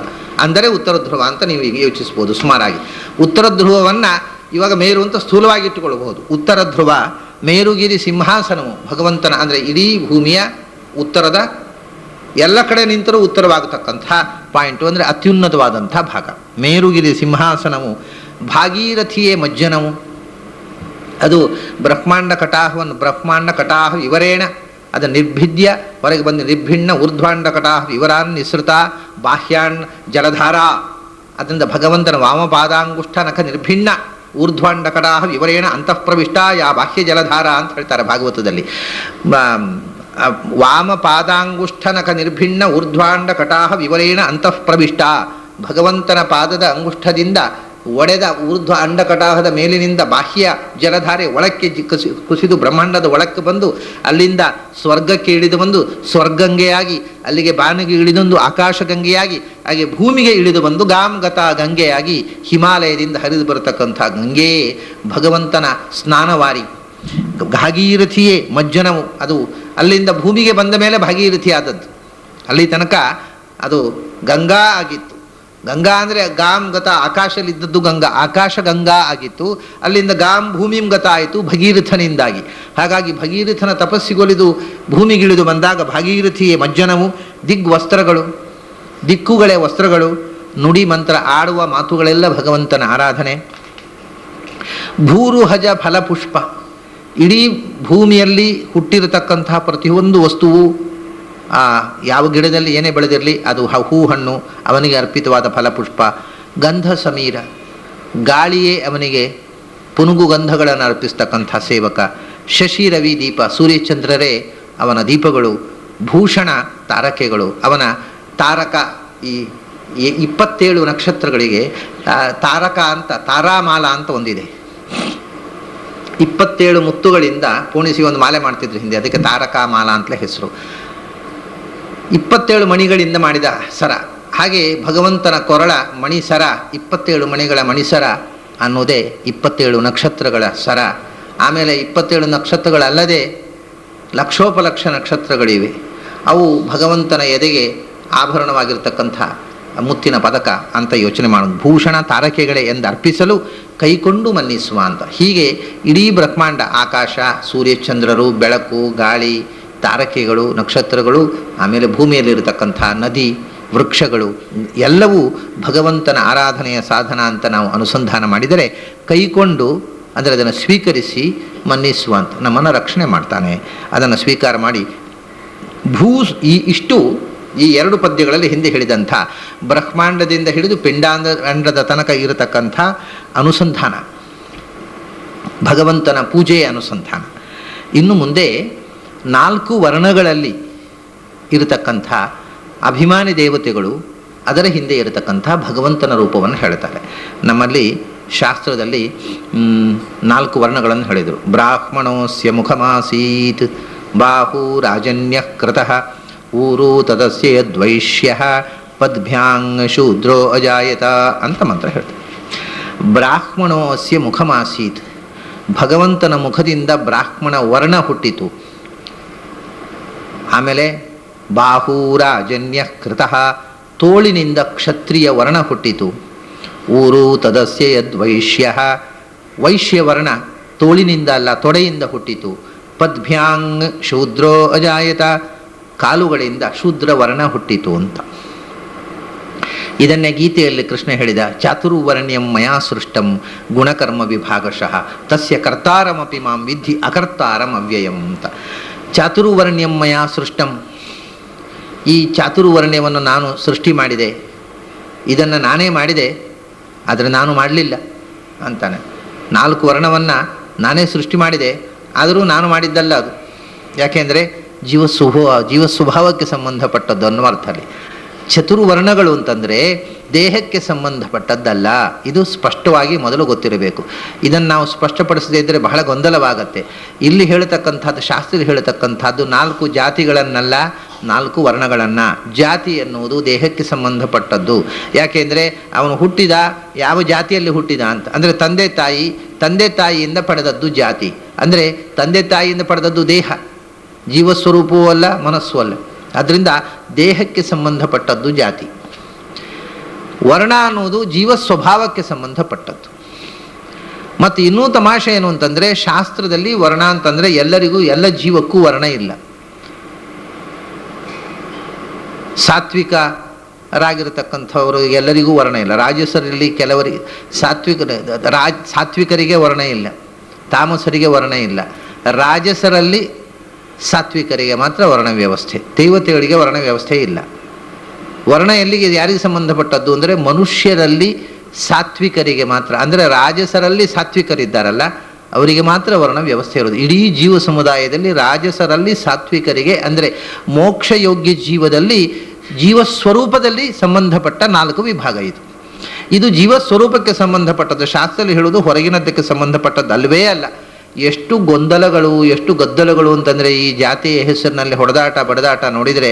ಯಾಕೆಂದರೆ ಜೀವಸ್ವರೂಪದ ವರ್ಣವನ್ನು ಕಂಡವರು ಯಾರು? ಶಾಸ್ತ್ರದಲ್ಲಿ ಹೇಳುವುದು ಜೀವಸ್ವರೂಪಕ್ಕೆ 4 ಸ್ವಭಾವ ಇದೆ ಅಂತ. ಬ್ರಾಹ್ಮಣ ಸ್ವಭಾವದ ಜೀವ, ಕ್ಷತ್ರಿಯ ಸ್ವಭಾವದ ಜೀವ, ವೈಶ್ಯ ಸ್ವಭಾವದ ಜೀವ ಮತ್ತು ಶೂದ್ರ ಸ್ವಭಾವದ ಜೀವ ಅಂತ. ಜೀವಕ್ಕೆ ಸಂಬಂಧಪಟ್ಟದ್ದು ಅದು. ಒಬ್ಬ ಬ್ರಾಹ್ಮಣ ಜಾತಿಯ ಹುಡುಗನಲ್ಲಿ ಶೂದ್ರ ಜೀವ ಇರಬಹುದು, ಒಬ್ಬ ಶೂದ್ರ ಹುಡುಗನಲ್ಲಿ ಬ್ರಾಹ್ಮಣ ಜೀವ ಇರಬಹುದು.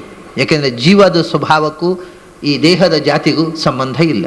ಆದ್ದರಿಂದ ಯತ್ರ ಯಲ್ಲಕ್ಷಣಂ ದೃಷ್ಟಂ ತಂ ತತ್ರೈವ ವಿನಿರ್ದಿಶೇತ್ ಅಂತ ಭಾಗವತದಲ್ಲಿ ಈ ಚಾತುರ್ವರ್ಣ್ಯದ ವಿಷಯ ಹೇಳಿ, ಯಾರಲ್ಲಿ ಯಾವ ಲಕ್ಷಣ ಕಾಣ್ತದೋ ಅವನನ್ನು ಆ ವರ್ಣದಲ್ಲಿ ಸೇರಿಸಬೇಕು ಅಂತ ಹೇಳ್ತಾರೆ. ಒಂದು ಪಕ್ಷಕ್ಕೆ ಜಾತಿಯ ಪದ್ಧತಿಯ ಪ್ರಕಾರ ಆ ಲಕ್ಷಣ ಅವನು ನೋಡುವುದಕ್ಕೆ ಬ್ರಾಹ್ಮಣ ಜಾತಿಯಲ್ಲಿದ್ದಾನೆ, ಆದರೆ ಅವನಿಗೆ ಬ್ರಾಹ್ಮಣ ಸ್ವಭಾವ ಇಲ್ಲ, ಅವನ ಬ್ರಾಹ್ಮಣ ವರ್ಣ ಇಲ್ಲ. ವರ್ಣ ಅಂತಂದರೆ ಬಣ್ಣ ಅಲ್ವೇ? ಬಣ್ಣ ಅಂದರೆ ಏನು? ಮನಸ್ಸಿನ ಬಣ್ಣ. ಅದು ದೇಹದ ಬಣ್ಣ ಅಲ್ಲ. ನಾನು ಹೇಳಿದೆ ಮನಸ್ಸಿಗೆ ಬಣ್ಣ ಇದೆ ಅಂತ. ಎನರ್ಜಿ ಹ್ಯಾಸ್ ಕಲರ್ ಅಂತ ನಾನು ಬಹಳ ದಿವಸದಿಂದ ಹೇಳ್ತಾ ಇದ್ದೇನೆ. ಮನಸ್ಸಿನ ಬಣ್ಣ, ಮನಸ್ಸಿನ ಒಳಗಿನ ಸ್ವಭಾವ, ಮನಸ್ಸಿನ ನಿಜವಾದ ಸ್ವಭಾವಕ್ಕೆ ಬಣ್ಣ ಅಂತ ಹೇಳ್ತೇವೆ ನಾವು. ನಮ್ಮಲ್ಲಿಯೂ ಕನ್ನಡದಲ್ಲಿಯೂ ಹಾಗೆಯೇ ಹೇಳೋದು. ಒಬ್ಬ ಮನುಷ್ಯನ ಮನಸ್ಸಿನ ಸ್ವಭಾವ ಗೊತ್ತಿಲ್ಲದೆ ಅವನು ಒಳ್ಳೆಯವನೋ ಕೆಟ್ಟವನೋ ಗೊತ್ತಿಲ್ಲ, ಹೊಸಬ, ನಾವು ಅವನನ್ನು ನಂಬ್ತೇವೆ. ಆಮೇಲೆ ಅವನು ಮೋಸ ಮಾಡ್ತಾನೆ ಒಂದು ದಿವಸ ನಮಗೆ. ನಾವು ಅವನ ಬಣ್ಣ ಬಯಲಾಯ್ತಪ್ಪ, ಇಷ್ಟವರೆಗೆ ಏನೋ ತಿಳ್ಕೊಂಡಿದ್ದೀವಿ, ಈಗ ಅವನ ಬಣ್ಣ ಬಯಲಾಯಿತು ಅಂತ, ವರ್ಣ ಗೊತ್ತಾಯಿತು ಅಂತ ಅರ್ಥ. ಬಣ್ಣ ಗೊತ್ತಾಗೋದು ಅಂದರೆ ವರ್ಣ ಗೊತ್ತಾಗೋದು ಅಂದರೆ ಅವನ ಸ್ವಭಾವ ಗೊತ್ತಾಯಿತು ಅಂತ. ವರ್ಣ ಅಂತಂದರೆ ಸ್ವಭಾವಕ್ಕೆ ಸಂಬಂಧಪಟ್ಟದ್ದು ಹೊರತು ದೇಹದಿಂದ ಯಾರ ತಾಯಿ ತಂದೆಯಿಂದ ಹುಟ್ಟಿದವನು ಅನ್ನೋದಕ್ಕೆ ಸಂಬಂಧಪಟ್ಟದ್ದೇ ಅಲ್ಲ.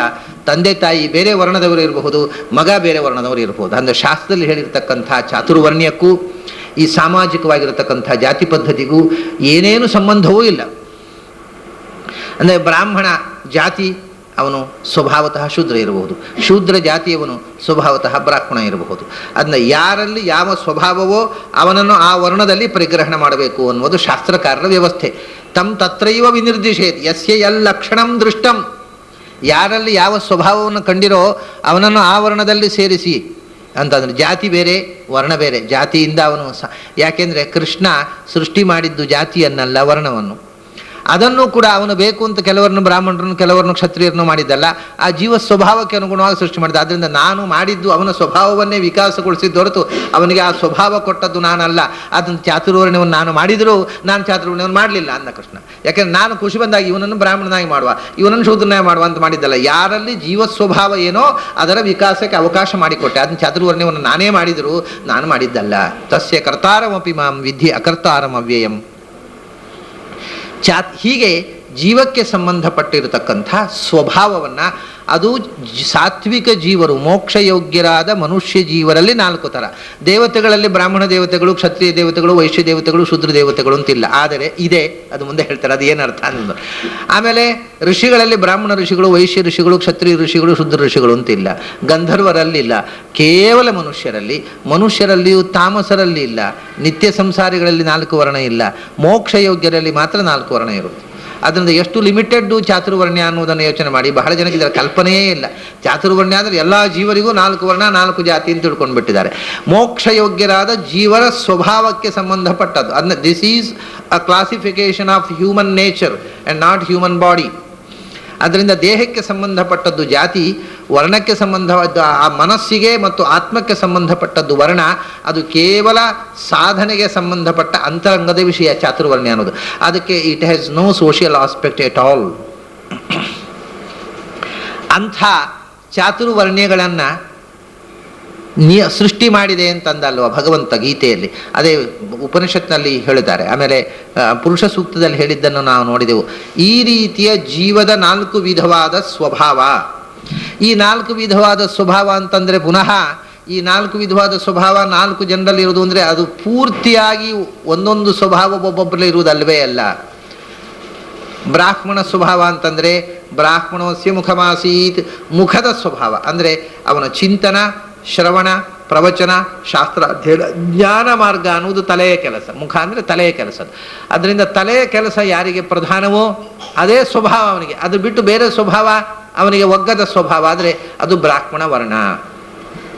ಅದಕ್ಕೆ ಮುಖ ಅಂತಂದರು. ಆಮೇಲೆ ಬಾಹುರಾಜನ್ಯ ಕೃತಃ, ತೋಳು ಅಂತಂದರೆ ರಕ್ಷಣೆಗೋಸ್ಕರ ಇರುವಂಥದ್ದು. ಆಪತ್ತಿನಲ್ಲಿ ಅದನ್ನೇ ನೋಡಿ, ಬ್ರಾಹ್ಮಣ ಅಂತಂದರೆ ಆ ಶಬ್ದವನ್ನೇ ನೋಡ್ರಿ, ಬ್ರಹ್ಮ ಅಣತೀತಿ ಬ್ರಾಹ್ಮಣ, ದೊಡ್ಡದಾದ್ದನ್ನು, ಪ್ರಪಂಚದಲ್ಲಿ ದೊಡ್ಡದಾದ್ದನ್ನು ತಿಳಿಯುವವನು ಅಂತ. ಅಣ ಅಂದರೆ ಟು ನೋ, ದೊಡ್ಡದಾದ ಜಗತ್ತಿನ ಮೂಲಭೂತವಾದ ಮಹತ್ತಾದ ಸಂಗತಿಯನ್ನು ತಿಳಿಯಬಲ್ಲಂಥ ಜ್ಞಾನ ಮಾರ್ಗದಲ್ಲಿ ಆಸಕ್ತಿ ಇರುವವನು, ಅದು ಬ್ರಾಹ್ಮಣ ವರ್ಣ. ಬಾಹುವಿನ ಕ್ಷತ್ರಿಯ, ಕ್ಷತ್ರ ಅಂತಂದರೆ ಕ್ಷತ ತ್ರಾಣ, ಯಾರು ಆಪತ್ತಿಗೆ ಒಳಗಾದರೋ ಅವರನ್ನು ರಕ್ಷಿಸುವಂಥ ಸ್ವಭಾವ ಅದು ಕ್ಷತ್ರ ಸ್ವಭಾವ. ಅದಕ್ಕೆ ತೋಳನ್ನು, ಯಾಕೆಂದರೆ ರಕ್ಷಣೆ ಮಾಡಬೇಕಾದ್ರೆ ತೋಳು ಬಲ ಬೇಕು. ಬಲ ಒಂದು ಜ್ಞಾನ ಬಲ, ಒಂದು ದೇಹ ಬಲ. ಆಮೇಲೆ ಊರು ತದಸ್ಯ ಯದ್ವೈಶ್ಯ, ತೊಡೆ ಅನ್ನತಕ್ಕಂಥದ್ದು. ಅಂದರೆ ವೈಶ್ಯರು ಅಂತಂದರೆ ಅಂದರೆ ಪ್ರಜೆಗಳು ಸಂಸ್ಕೃತದಲ್ಲಿ. ಆ ಪ್ರಜೆಗಳಿಗೆ ಬೇಕಾಗಿರತಕ್ಕಂಥ ಆಹಾರ ಧಾನ್ಯಗಳನ್ನು ಪ್ರೊಡ್ಯೂಸ್ ಮಾಡುವವನು ವೈಶ್ಯ. ಅಂದರೆ ಪ್ರಜೆಗಳು, ಜನಗಳು, ಜನಸಾಮಾನ್ಯರು, ಅವರಿಗೆ ಬೇಕಾಗಿರತಕ್ಕಂಥ ಆಹಾರವನ್ನು ಒದಗಿಸುವವನು ವೈಶ್ಯ. ಅಂದರೆ ಈಗ ಮೊದಲು ಎಜುಕೇಷನ್ ಆಯಿತು, ಆಮೇಲೆ ಪ್ರೊಟೆಕ್ಷನ್ ಆಯಿತು, ಆಮೇಲೆ ಪ್ರೊಡಕ್ಷನ್. ಈ ಸೊಸೈಟಿಯಲ್ಲಿ ಇದು ಎಲ್ಲ ಬೇಕಲ್ಲ, ಎಜುಕೇಷನ್, ಪ್ರೊಟೆಕ್ಷನ್, ಆಮೇಲೆ ಫುಡ್ ಆ್ಯಂಡ್ ಸರ್ವೀಸ್. ಇದು ನಮಗೆ ಪ್ರೊಡಕ್ಷನ್, ಫುಡ್ ಪ್ರೊಡಕ್ಷನ್, ಆಹಾರ ಧಾನ್ಯ, ಇದು ಜೀವನಕ್ಕೆ ಬೇಕಾದಂಥ 4 ಮುಖಗಳು. ಅದರಿಂದ ವೈಶ್ಯ ಅಂತಂದರೆ ಜನರಿಗೆ ಬೇಕಾಗಿರತಕ್ಕ ಹಾಲು, ಹಯನು, ದವಸ ಧಾನ್ಯಗಳನ್ನು ಮಾಡಿ ಊರಿಂದ ಊರಿಗೆ ಅಲೆದು ಅದನ್ನು ಸರಬರಾಜು ಮಾಡುವ. ಅದರಿಂದ ಅವನಿಗೆ ಅಲೆದಾಟ. ಹಿಂದೆ ವೈಶ್ಯರು, ನಿಮಗೆ ಭಾಗವತದ ಕಥೆ ಕೇಳಿದರೆ ಗೊತ್ತಾಗತ್ತೆ. ನಂದಗೋಪ ಆ ಹಸುಗಳನ್ನು ಕಟ್ಟಿಕೊಂಡು ಎಲ್ಲೆಯೋ ಸುತ್ತಾಡ್ತಾ ಇದ್ದ. ಅವರಿಗೆ ನೆಲೆ ಇಲ್ಲ ವೈಶ್ಯರಿಗೆ. ಅದು ಎಲ್ಲಿ ಗೋಚಾರ ಉಂಟೋ ಅಲ್ಲಿ ಗೋವುಗಳನ್ನು ಕಟ್ಟೋದು, ಹಾಲು ಮಾರೋದು, ಅಲ್ಲಿಂದ ಮುಂದಕ್ಕೆ ಹೋಗ್ತಾ ಇರೋದು. ಹಾಗಾಗಿ ಅವರಿಗೆ ಸಂಚಾರಿಗಳು, ಅವರು ಸದಾ ವ್ಯಾಪಾರ ಮಾಡ್ತಾ ಸಂಚಾರ ಮಾಡ್ತಾ ಇರುವವರು. ಅದಕ್ಕೋಸ್ಕರ ಮತ್ತು ಪ್ರೊಡಕ್ಷನ್ನಿಗೆ ಸಂಕೇತ ತೊಡೆ. ಕಾಲು ಅನ್ನೋದು ಸರ್ವೀಸಿಗೆ ಸಂಕೇತ. ಪದ್ಭ್ಯಾಂ ಶೂದ್ರೋ ಜಾಯತ. ಈ 3 ಜನರಿಗೂ ನೆರವು ಕೊಡತಕ್ಕವ ಅವನು ವೈಶ್ಯ. ಅಂದರೆ ವಿಷ್ ಅನ್ನುವರಿಗೆ ಬೇಕಾದ ಆಹಾರವನ್ನು ಒದಗಿಸುವವ, ಅಥವಾ ವಿಷಃ ಅಂತಲೂ ಹೇಳ್ತಾರೆ ಅವರನ್ನು. ವೈಶ್ಯರನ್ನು ವಿಷಃ ಅಂತಲೂ ಹೇಳ್ತಾರೆ. ವಿಷಃ ಅಂದರೆ ವಿಷ್ ಅನ್ನುವ ಶಬ್ದಕ್ಕೆ ಸಂಸ್ಕೃತದಲ್ಲಿ ಊನ ಅಂತ ಅರ್ಥವೂ ಇದೆ. ಯಾವುದರಲ್ಲಿ ಊನ? ಈ ಮೂವರಲ್ಲಿ ಅವನು 3ನೇಯವನು, ಥರ್ಡ್ ಅಂತ. He is third. 3ರಲ್ಲಿ ಅವನು ಕೊನೆಯವನು. ಅದರಿಂದ ಊನ ಅಂತ ವಿಷಃ ಅಂತಂದರು. ಆಮೇಲೆ ವಿಷಃ ಅಂದರೆ ತ್ರಿಶೂನತ್ವಾದ್ ವಿಷಸ್ಮೃತಾ. ಅದರ ನಂತರ 4ನೇಯವನು ಇವರಿಗೆ ನೆರವು ಕೊಡ್ತಕ್ಕವ. ಅವನು ಸ್ವತಂತ್ರವಾಗಿ ಬೌದ್ಧಿಕ ಕೆಲಸವನ್ನೂ ಮಾಡಲಾರ, ಸ್ವತಂತ್ರವಾಗಿ ರಕ್ಷಣೆಯ ಕೆಲಸವನ್ನೂ ಮಾಡಲಾರ, ಸ್ವತಂತ್ರವಾಗಿ ಪ್ರೊಡಕ್ಷನ್ನೂ ಮಾಡಲಾರ. ಮತ್ತು ಈ ಮಾಡುವವರಿಗೆ ಬೇಕಾದಂಥ ಸಹಾಯ, ಸರ್ವೀಸ್ ಕೊಡ್ತಕ್ಕವ ಅವನು ಶೂದ್ರ ಅಂತಂದರು. ಅಂದರೆ ಅವನು ಕೂಡ ಶುಚಾದ್ರವತಿ ಶುಭೇ ದತ್ತೇ ರಮತೆ ಅಂತ, ಅದಕ್ಕೆ ಎರಡು ವಿಧವಾದ ನಿರ್ವಚನ ಇದೆ. ಅವನು ಸರ್ವಿಸ್ ಮಾಡಬೇಕಾಗಿದ್ರೆ ನಮಗೆ ಮೂಲಭೂತವಾಗಿ ಏನು ಬೇಕು? ಸೇವಾ ಅನ್ನುವಂಥದ್ದು ಶೂದ್ರ ಧರ್ಮ ಅಂತಾರೆ. ಏನು ಬೇಕು? ಸರ್ವಿಸ್ ಮಾಡಬೇಕಾಗಿದ್ರೆ, ಇನ್ನೊಬ್ಬರಿಗೆ ನಾವು ಸೇವೆ ಮಾಡಬೇಕಾಗಿದ್ರೆ ಇನ್ನೊಬ್ಬರ ಕಷ್ಟ ನೋಡಿ ನಮಗೆ ಕರಗಬೇಕು. ಇನ್ನೊಬ್ಬರ ಕಷ್ಟ ನೋಡಿ ಖುಷಿ ಪಟ್ಟರೆ ನಾವು ಸರ್ವಿಸ್ ಯಾಕೆ ಮಾಡ್ತೇವೆ? ಅವ್ರು ಹಾಗೆ ಆಗಬೇಕ್ರಿ, ಒದ್ದಾಡಬೇಕು, ಅವ್ರು ಮಾಡಿ ತಿನ್ನಬೇಕು ಅಂದರೆ ನಾವು ಸರ್ವಿಸ್ ಯಾಕೆ ಕೊಡು? ಸರ್ವಿಸ್ ಕೊಡಬೇಕಾಗಿದ್ದರೆ ಬೇಕಾಗಿರತಕ್ಕಂಥ ಕ್ವಾಲಿಟಿ ಇನ್ನೊಬ್ಬರ ದುಃಖವನ್ನು ನೋಡಿ ಕರಗತಕ್ಕಂಥದ್ದು. ಆ ಇನ್ನೊಬ್ಬರ ದುಃಖಕ್ಕೆ ಕರಗಿ ಅವರಿಗೆ ನೆರವು ಕೊಡತಕ್ಕಂಥ ಸ್ವಭಾವ ಶೂದ್ರ ಧರ್ಮ. ಮತ್ತು ಪಾಪ ಶುಭೇ ದತ್ತೇ ರಮತೆ, ಮೇಲಿನ ಬ್ರಾಹ್ಮಣರಿಂದ ಜ್ಞಾನದ, ಕ್ಷತ್ರಿಯರಿಂದ ರಕ್ಷಣೆಯ, ವೈಶ್ಯರಿಂದ ಆಹಾರದ ದಾನ ಸಿಕ್ಕಿ ಇವನಿಗೆ ಪಾಪದ ಯಾವುದೂ ಇಲ್ಲ, ಇವನು ಅವರಿಗೆ ಸರ್ವಿಸ್ ಕೊಡುವ, ಆದ್ದರಿಂದ ಅವರಿಂದ ಅದನ್ನು ಪಡೆದು ಇವನು ಬದುಕುವವನು. ಜೀವನಕ್ಕೆ ಬೇಕಾಗಿರತಕ್ಕ ಮೂರು ಮುಖಗಳನ್ನು ಕೊಡ್ತಕ್ಕವರು ಮೇಲಿನ ಮೂವರು, ಅದನ್ನು ಪಡೆದು ಅವರ ನೆರವಿನಿಂದ ಬಡುವವನು, ಅವರಿಂದ ಶುಭವನ್ನು ಪಡೆದು ರಮಿಸುವವನು. ಅದರಿಂದ ಶೂದಾರ, ಶುಭವನ್ನು ಅವರಿಂದ ದತ್ತವಾದ ಶುಭದಿಂದ ತಾನು ರಮಿಸುವವನು, ಅದರಿಂದ ಶೂದ್ರ ಅಂತ ಅದನ್ನು ಕರೆದರು. ಈ ಶಬ್ದಗಳ ಅರ್ಥ ಗೊತ್ತಾದರೆ ಆಮೇಲೆ ಇನ್ನೊಂದೇನು ಅಂತಂದರೆ, ಈ ನಾನಾ ಜನಸ್ಯ ಶುಶ್ರೂಷಾ ಕರ್ಮೇತಿ ಕರವನ್ವಿತೆ, ಆಚಾರ್ಯರು ಒಂದು ಮಾತು ಹೇಳಿಬಿಟ್ಟು ಮೊದಲು, ಪ್ರತಿಯೊಬ್ಬನೂ ಈ ಸೇವಾ ಧರ್ಮವನ್ನು ಮಾಡಬೇಕು ಅಂತ. ಇನ್ನೊಬ್ಬರ ಸೇವೆ ಮಾಡುವಂಥದ್ದು ಮನುಷ್ಯ ಧರ್ಮ ಅಂತ ಹೇಳಿಬಿಟ್ರು. ಹಾಗಾದರೆ ಸೇವಾ ಧರ್ಮ ಶೂದ್ರ ಧರ್ಮ ಅಂತ ಗೀತೆ ಹೇಳ್ತದೆ. ಆಚಾರ್ಯ ಹೇಳ್ತಾರೆ ಸೇವಾ ಧರ್ಮ ಮನುಷ್ಯ ಧರ್ಮ ಅಂತ. ಅರ್ಥಾತ್ if you are not a shudra, you are not a human being. ನೀವು ಶೂದ್ರ ಧರ್ಮ ನಿಮ್ಮಲ್ಲಿ ಇಲ್ಲದೇ ಇದ್ದರೆ ಮನುಷ್ಯರೇ ಅಲ್ಲ. ಮತ್ತೆ ಮನುಷ್ಯರಾದರೆ ತಾನೇ ನೀವು ಕ್ಷತ್ರಿಯರೋ ವೈಶ್ಯರೋ ಬ್ರಾಹ್ಮಣರೋ ಅನ್ನತಕ್ಕಂಥ ಮಾತು. ಈಗ ಅನೇಕ ಜನ ಮನುಷ್ಯತ್ವ ಇಲ್ಲದ ಬ್ರಾಹ್ಮಣರಿದ್ದಾರೆ ಈ ದೇಶದಲ್ಲಿ. ಅವರು ಮನುಷ್ಯರಲ್ಲ, ಆದರೆ ಬ್ರಾಹ್ಮಣರಾಗಿದ್ದಾರೆ. ಏನು ಮಾಡಬೇಕು? ಅದು ಮೊದಲು be human being, then only you can become Shudra, Kshatriya, Vaishya or Brahmana. ಸೇವಾ ಅದರಿಂದ ಪ್ರತಿಯೊಬ್ಬನೂ ಬೇಸಿಕಲಿ ಶೂದ್ರನಾಗಿರಬೇಕು. ಅಂದರೆ ಜನ್ಮನಾ ಜಾಯತೆ ಶೂದ್ರ ಅಂತ ಹೇಳಿದ್ರು. ಪ್ರತಿಯೊಬ್ಬನೂ ಹುಟ್ಟುವಾಗ ಶೂದ್ರನೇ. ಆಮೇಲೆ ಕರ್ಮಣ ದ್ವಿಜ ಉಚ್ಯತೆ. ಆಮೇಲೆ ಅವನು ಅನಂತರ ಕ್ವಾಲಿಟಿ, ಅವನು ಪ್ರೊಡಕ್ಷನ್ನ ಲೈನ್ ಹಿಡಿದರೆ ಅವನು ವೈಶ್ಯ ಆದ, ರಕ್ಷಣೆಯ ಲೈನ್ ಹಿಡಿದರೆ ಅವನು ಕ್ಷತ್ರಿಯ ಆದ, ಜ್ಞಾನದ ಮಾರ್ಗ ಹಿಡಿದರೆ ಬ್ರಾಹ್ಮಣ ಆದ. ಅದು ಮುಂದೆ ತೀರ್ಮಾನ. ಹುಟ್ಟುವಾಗ ಪ್ರತಿಯೊಬ್ಬನಿಗೂ ಸೇವಾ ಧರ್ಮವನ್ನು ಹೊತ್ತುಕೊಂಡು ಬರ್ತಾನೆ. ಅದನ್ನು ಪ್ರತಿಯೊಬ್ಬನಲ್ಲಿಯೂ ಶೂದ್ರತ್ವ ಇರಲೇಬೇಕು. ಯಾರಲ್ಲಿ ಶೂದ್ರತ್ವ ಇಲ್ಲವೋ ಅವನು ಮನುಷ್ಯನೇ ಅಲ್ಲ. ಅದರಿಂದ ಶೂದ್ರತ್ವದ ಸ್ವಲ್ಪ ಪರ್ಸೆಂಟ್ ಆದರೂ ನಮ್ಮ ಹತ್ರ ಇಲ್ಲದೇ ಇದ್ದರೆ ನಮ್ಮಲ್ಲಿ ಬ್ರಾಹ್ಮಣತ್ವ ಇರುವುದೇ ಸಾಧ್ಯ ಇಲ್ಲ. ಮತ್ತು ಯಾರೂ 100ಕ್ಕೆ 100ರಷ್ಟು ಬ್ರಾಹ್ಮಣರು, 100ಕ್ಕೆ 100ರಷ್ಟು ಕ್ಷತ್ರಿಯರು, 100ಕ್ಕೆ 100ರಷ್ಟು ವೈಶ್ಯರು, 100ಕ್ಕೆ 100ರಷ್ಟು ಶೂದ್ರರು ಅಂತ ಒಂದಿಲ್ಲ. ಇದರಲ್ಲಿ ಯಾವುದರಲ್ಲಿ ಜ್ಞಾನ ಮಾರ್ಗದಲ್ಲಿ ಆಸಕ್ತಿ ಹೆಚ್ಚು. ಬ್ರಾಹ್ಮಣರು ತಮ್ಮ ಹೆಂಡತಿ ಮಕ್ಕಳನ್ನಾದರೂ ಕನಿಷ್ಠ ರಕ್ಷಣೆ ಮಾಡ್ತಾರೋ ಇಲ್ವೋ? ಅದು ಮನೆಯಲ್ಲಿ ಆಪತ್ತು ಬಂದಾಗ ಯಾರು ಬರ್ರಪ್ಪ ನೆರೆಮನೆಯಿಂದ, ನಮ್ಮ ಮನೆಯಲ್ಲಿ ಯಾರೋ ಕಳ್ಳರು ಬಂದಿದ್ದಾರೆ, ನಮ್ಮ ಹೆಂಡತಿ ಮಕ್ಕಳನ್ನು ಒಯ್ತಾ ಇದ್ದಾರೆ, ಯಾರು ಬರ್ರಿ ಅಂತ ಅವ್ರು ಮೂಗು ಹಿಡ್ಕೊಂಡು ಕೂತ್ಕೊಳ್ತಾರೆ ಬ್ರಾಹ್ಮಣರು. ಅಂದರೆ ರಕ್ಷಣೆಯ ಸ್ವಲ್ಪ ಪರ್ಸೆಂಟೇಜು ಬ್ರಾಹ್ಮಣನಲ್ಲಿಯೂ ಇದೆ. ಅವರು ಕನಿಷ್ಠ ತಮ್ಮ ತೋಟದಲ್ಲಿ ಆದರೂ ಕಾಯಿಪಲ್ಯ ಬೆಳೆಸ್ತಾರೋ ಇಲ್ಲೋ, ಪ್ರೊಡಕ್ಷನ್ನು. ತಾವು ಮನೆಯಲ್ಲಿ ಒಂದು ಹಸು ಸಾಕಿದರೆ ಅದನ್ನು ಸಾಕಿ ಅದರ ಹಾಲು ತೆಗಿತಾರೋ ಇಲ್ಲೋ. ಅದರಿಂದ ವೈಶ್ಯನ ಸ್ವಲ್ಪ ಧರ್ಮ.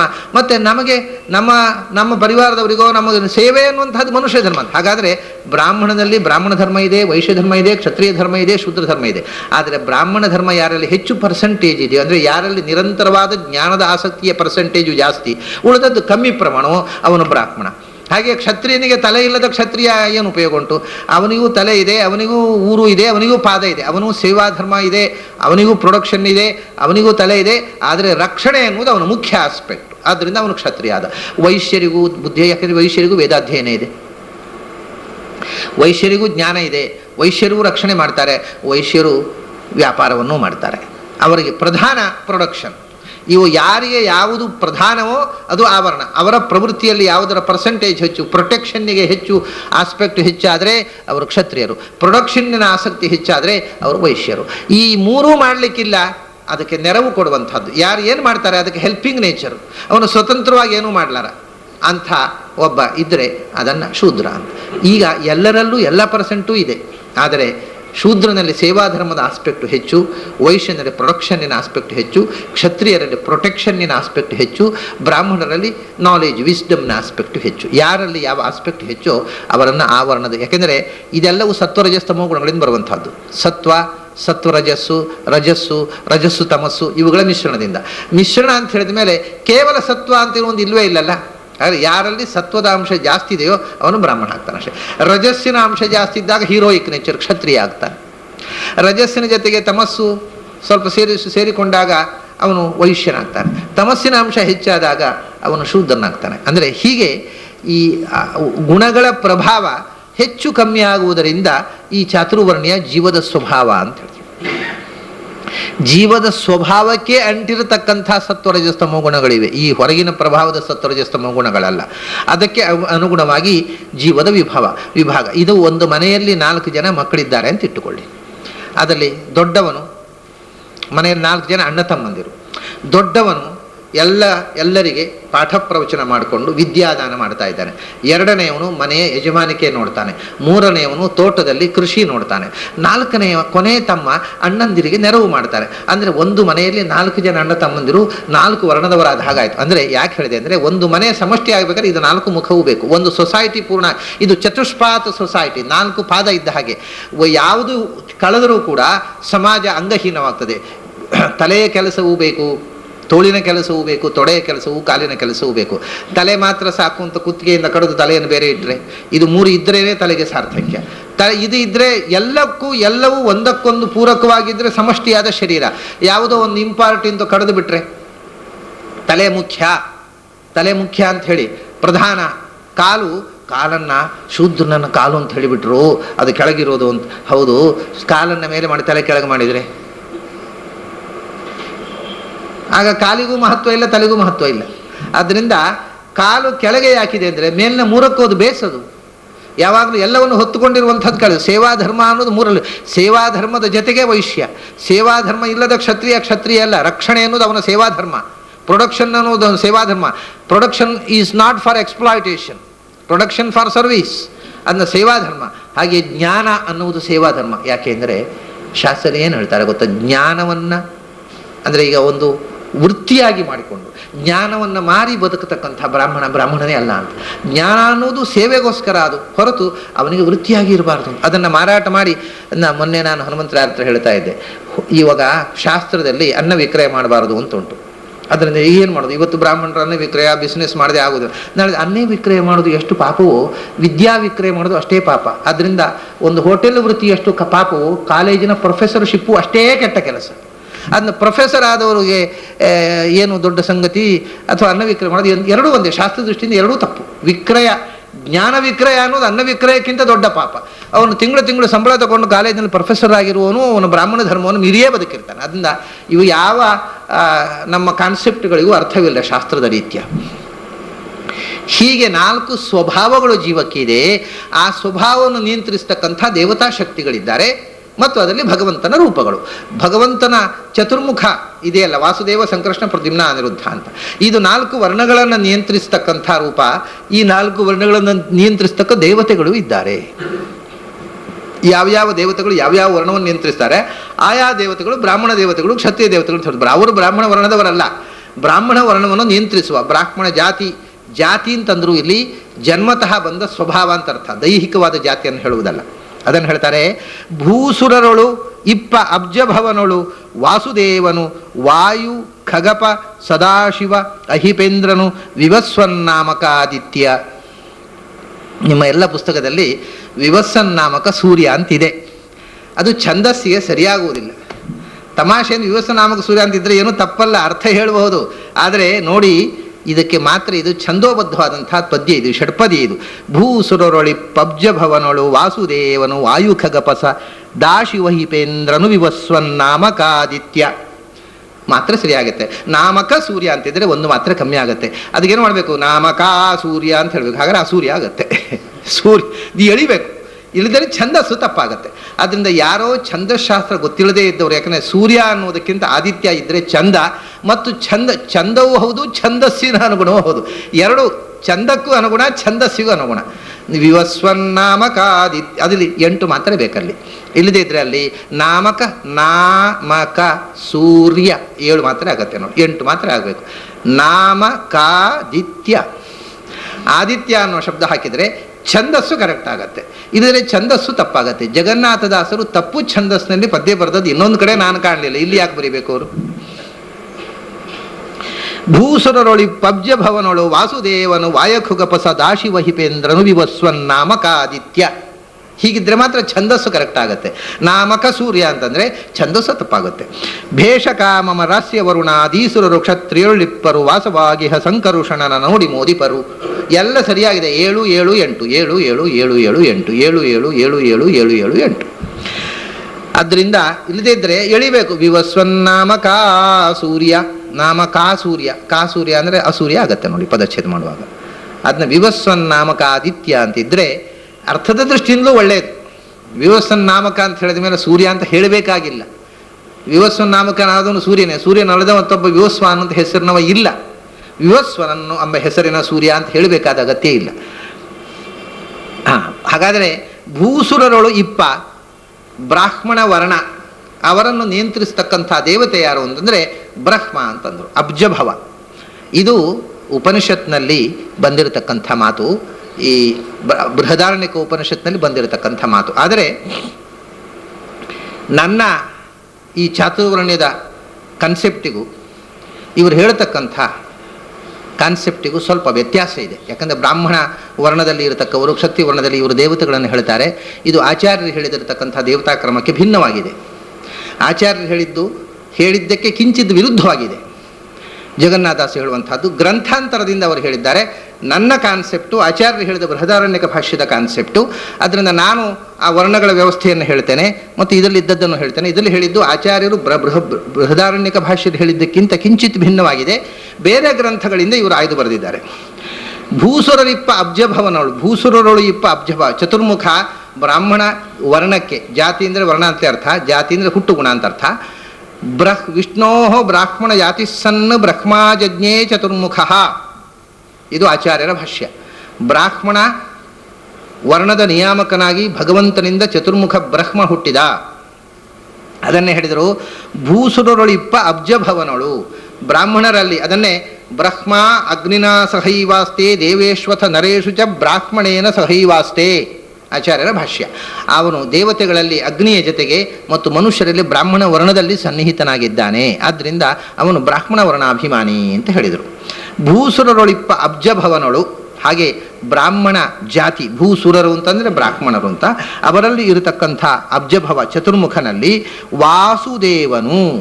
ಬ್ರಾಹ್ಮಣ ವರ್ಣದಲ್ಲಿ ವಾಸುದೇವ, ಕ್ಷತ್ರಿಯ ವರ್ಣದಲ್ಲಿ ಸಂಕರ್ಷಣ, ವೈಶ್ಯ ವರ್ಣದಲ್ಲಿ ಪ್ರದ್ಯುಮ್ನ ಮತ್ತು ಶೂದ್ರ ವರ್ಣದಲ್ಲಿ ಅನಿರುದ್ಧ. ಮತ್ತು ಈ 4 ವರ್ಣದ ಸಮಷ್ಟಿಯಲ್ಲಿ ನಾರಾಯಣ ಅನ್ನುವ ರೂಪದ ಉಪಾಸನೆಯನ್ನು ಹೇಳ್ತಾರೆ. ಆ ವಿಭೂತಿಯಲ್ಲಿ ಆ ಮೊದಲು ಬ್ರಾಹ್ಮಣ ವರ್ಣದ ಸಾತ್ವಿಕ ಜೀವನ ಒಳಗೆ ಚತುರ್ಮುಖನ ವಿಶೇಷ ಸನ್ನಿಧಾನ, ಚತುರ್ಮುಖನಲ್ಲಿ ವಾಸುದೇವನ ಸನ್ನಿಧಾನ ಅಂತ ಉಪಾಸನೆ ಮಾಡುವಂತ ಹೇಳ್ತಾರೆ. ಅಬ್ಜಭವನಳು ವಾಸುದೇವನು ಇದಾಯಿತು.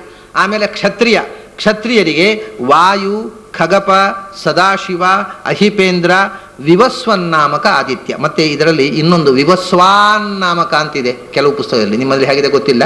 ವಿವಸ್ವಾನ್ನಾಮಕ ಅಲ್ಲ, ವಿವಸ್ವನ್ನಾಮಕ, ದೀರ್ಘ ಬೇಡ ಅಲ್ಲಿ.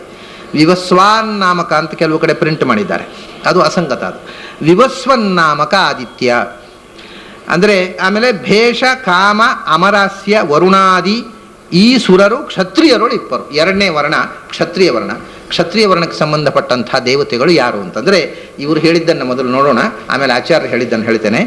ವಾಯು ಚತುರ್ಮುಖ ಬ್ರಹ್ಮ ಬ್ರಾಹ್ಮಣ ವರ್ಣದ ದೇವತೆ, ವಾಯುದೇವರು ಕ್ಷತ್ರಿಯ ವರ್ಣದ ದೇವತೆ ವಾಯು. ಆಮೇಲೆ ಖಗಪ, ಸದಾಶಿವ, ಅಹಿಪ. ಖಗಪ ಅಂದರೆ ಗರುಡ, ಅಹಿಪ ಅಂದರೆ ಶೇಷ, ಸದಾಶಿವ ಅಂದರೆ ರುದ್ರ. ಗರುಡ ಶೇಷ ರುದ್ರರು ವಾಯುದೇವರು, ಗರುಡ ಶೇಷ ರುದ್ರರು. ಆಮೇಲೆ ಇಂದ್ರ, ಕಾಮರು, ಇವರೆಲ್ಲ ಕ್ಷತ್ರಿಯ ದೇವತೆಗಳು. ಆಮೇಲೆ ಆದಿತ್ಯರಲ್ಲಿ ವಿವಸ್ವಾನ್ನಾಮಕ ಆದಿತ್ಯ, ವಿವಸ್ವನ್ನಾಮಕ ಅಂತ ಅದು ಸಮಸ್ತ ಪದ ಆಗುವಾಗ ವಿವಸ್ವನ್ನಾಮಕ ಆಗತ್ತೆ. ಅವನ ಹೆಸರು ವಿವಸ್ವಾನ್ ಅಂತ. ಅದು ಸಮಸ್ತ ಆಗುವಾಗ ವಿವಸ್ವತ್ ಶಬ್ದ, ಅದು ವಿವಸ್ವನ್ನಾಮಕ ಆದಿತ್ಯ. ವಿವಸ್ವಾನ್ನಾಮಕ ಆದಿತ್ಯ ಅಲ್ಲ, ವಿವಸ್ವಾನ್ ಎಂಬ ಹೆಸರಿನ ಆದಿತ್ಯ. 12 ಮಂದಿ ಆದಿತ್ಯರಲ್ಲಿ ವಿವಸ್ವಾನ್ ಎಂಬ ಹೆಸರಿನ ಆದಿತ್ಯ.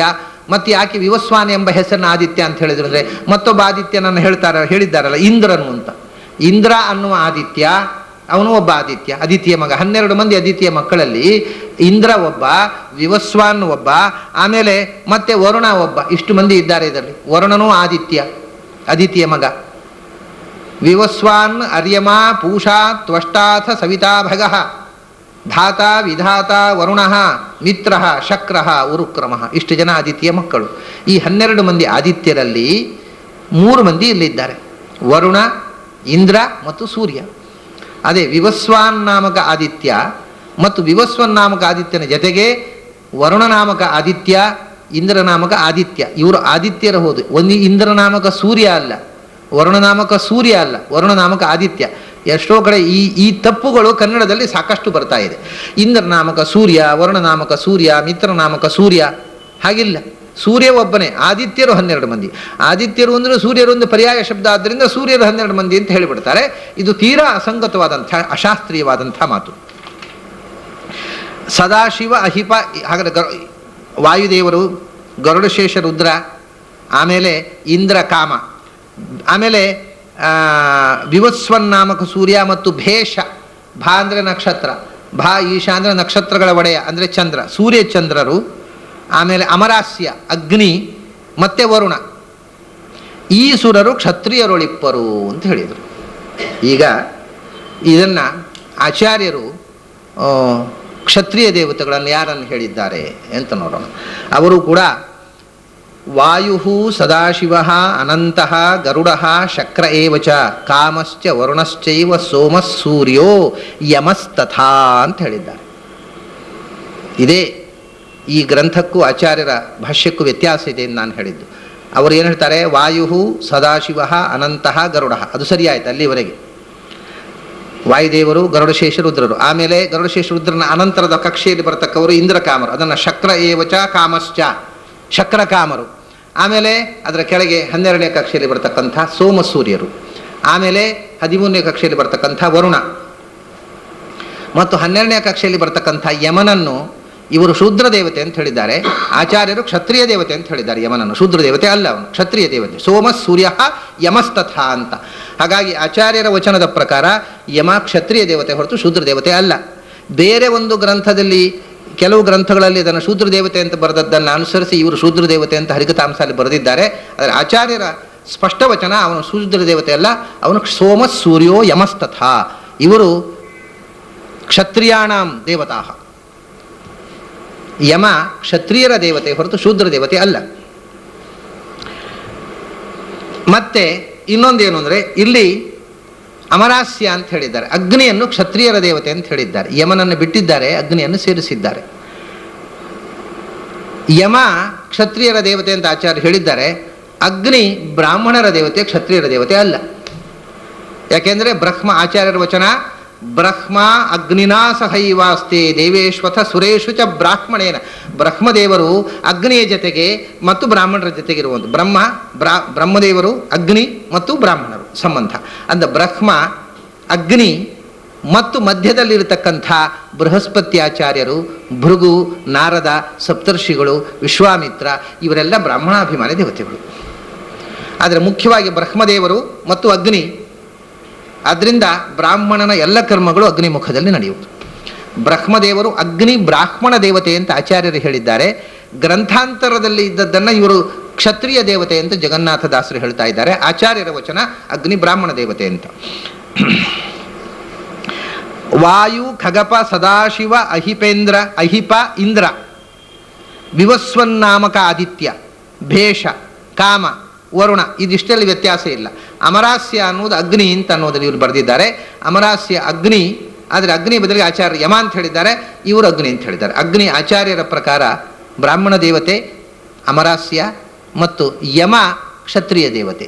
ಇಲ್ಲಿ ಯಮನ ಬದಲಿಗೆ ಬೇರೆ ಗ್ರಂಥದ ಒಂದು ಪರಿಪಾಠವನ್ನು ಇಟ್ಟುಕೊಂಡು ಅದಕ್ಕೆ ಏನು ವಿವರಣೆ ಹೇಳ್ತಾರೆ ಅಂದರೆ, ಎಲ್ಲ ದೇವತೆಗಳಿಗೂ ಎಲ್ಲ ವರ್ಣಾಧಿಪತ್ಯವೂ ಇದೆ, ಒಂದೊಂದು ಗ್ರಂಥದಲ್ಲಿ ಅದರಿಂದ ಆ ಅವಾಂತರ ದೇವತಾ ವಿವಕ್ಷೆಯ ಬೇರೆ ಬೇರೆ ಥರ ಹೇಳ್ತಾರೆ ಅಂತ ಉಪಪತ್ತಿ ಹೇಳ್ತಾರೆ. ನಾನು ಆಚಾರ್ಯರ ಪಕ್ಷವನ್ನು ಹಿಡಿಯುವ, ಬೇರೆ ಯಾವ ಗ್ರಂಥದಲ್ಲಿ ಏನೇ ಇರಲಿ ಆಚಾರ್ಯರು ಹೇಳಿದ್ದನ್ನು ನನ್ನ ಪಂಥ ಅದು. ಹಾಗಾಗಿ ನನ್ನ ಉಪಾಸನೆಯಲ್ಲಿ ಬ್ರಾಹ್ಮಣ ದೇವತೆ ಅಗ್ನಿ, ಕ್ಷತ್ರಿಯ ದೇವತೆ ಅಲ್ಲ, ಮತ್ತು ಯಮ ಕ್ಷತ್ರಿಯ ದೇವತೆ, ಶೂದ್ರ ದೇವತೆ ಅಲ್ಲ. ಸದಾಶಿವ ಅಹಿಪೇಂದ್ರ ವಿವಸ್ವನ್ನಾಮಕ ಆದಿತ್ಯ ಭೇಷ ಕಾಮ ಅಮರಾಸ್ಯ ವರುಣ ಆದಿ ಈ ಸುರರು ಕ್ಷತ್ರಿಯರೊಳಿಪ್ಪರು ವಾಸವಾಗಿಹ ಸಂಕರುಷಣನ ನೋಡಿ ಮೋದಿಪರು ಅಂತ. ಕ್ಷತ್ರಿಯರಿಗೆ ನಿಯಾಮಕ ದೇವತೆ ಸಂಕರ್ಷಣ, ಸಂಕರ್ಷಣನನ್ನು ಆ ಕ್ಷತ್ರಿಯರನ್ನು ನೇಮನೆ ಮಾಡತಕ್ಕಂಥ ಸಂಕರ್ಷಣ ರೂಪವನ್ನು ನೋಡಿಕೊಂಡು ಈ ದೇವತೆಗಳು ಕ್ಷತ್ರಿಯರೊಳಗಿದ್ದು ಅದನ್ನು ಸಂತೋಷಪಟ್ಟು ಅವನ್ನು ನಿಯಂತ್ರಣ ಮಾಡ್ತಾ ಇದ್ದಾರೆ. ಅದರ ನಂತರ ಮುಂದೆ ವೈಶ್ಯವರ್ಣಕ್ಕೆ ಸಂಬಂಧಪಟ್ಟಂಥ ವಿಷಯ. ವೈಶ್ಯವರ್ಣಕ್ಕೆ ಉಪನಿಷತ್ನಲ್ಲಿ ಏನು ಹೇಳ್ತಾರೆ ಅಂತಂದರೆ, ಸ ವಿಷಮಸೃಜತ, ಅದು ಯಾವುದೇ ಯಾಹ ಇಮಾಹ ದೇವತಾ ಗಣಶಃ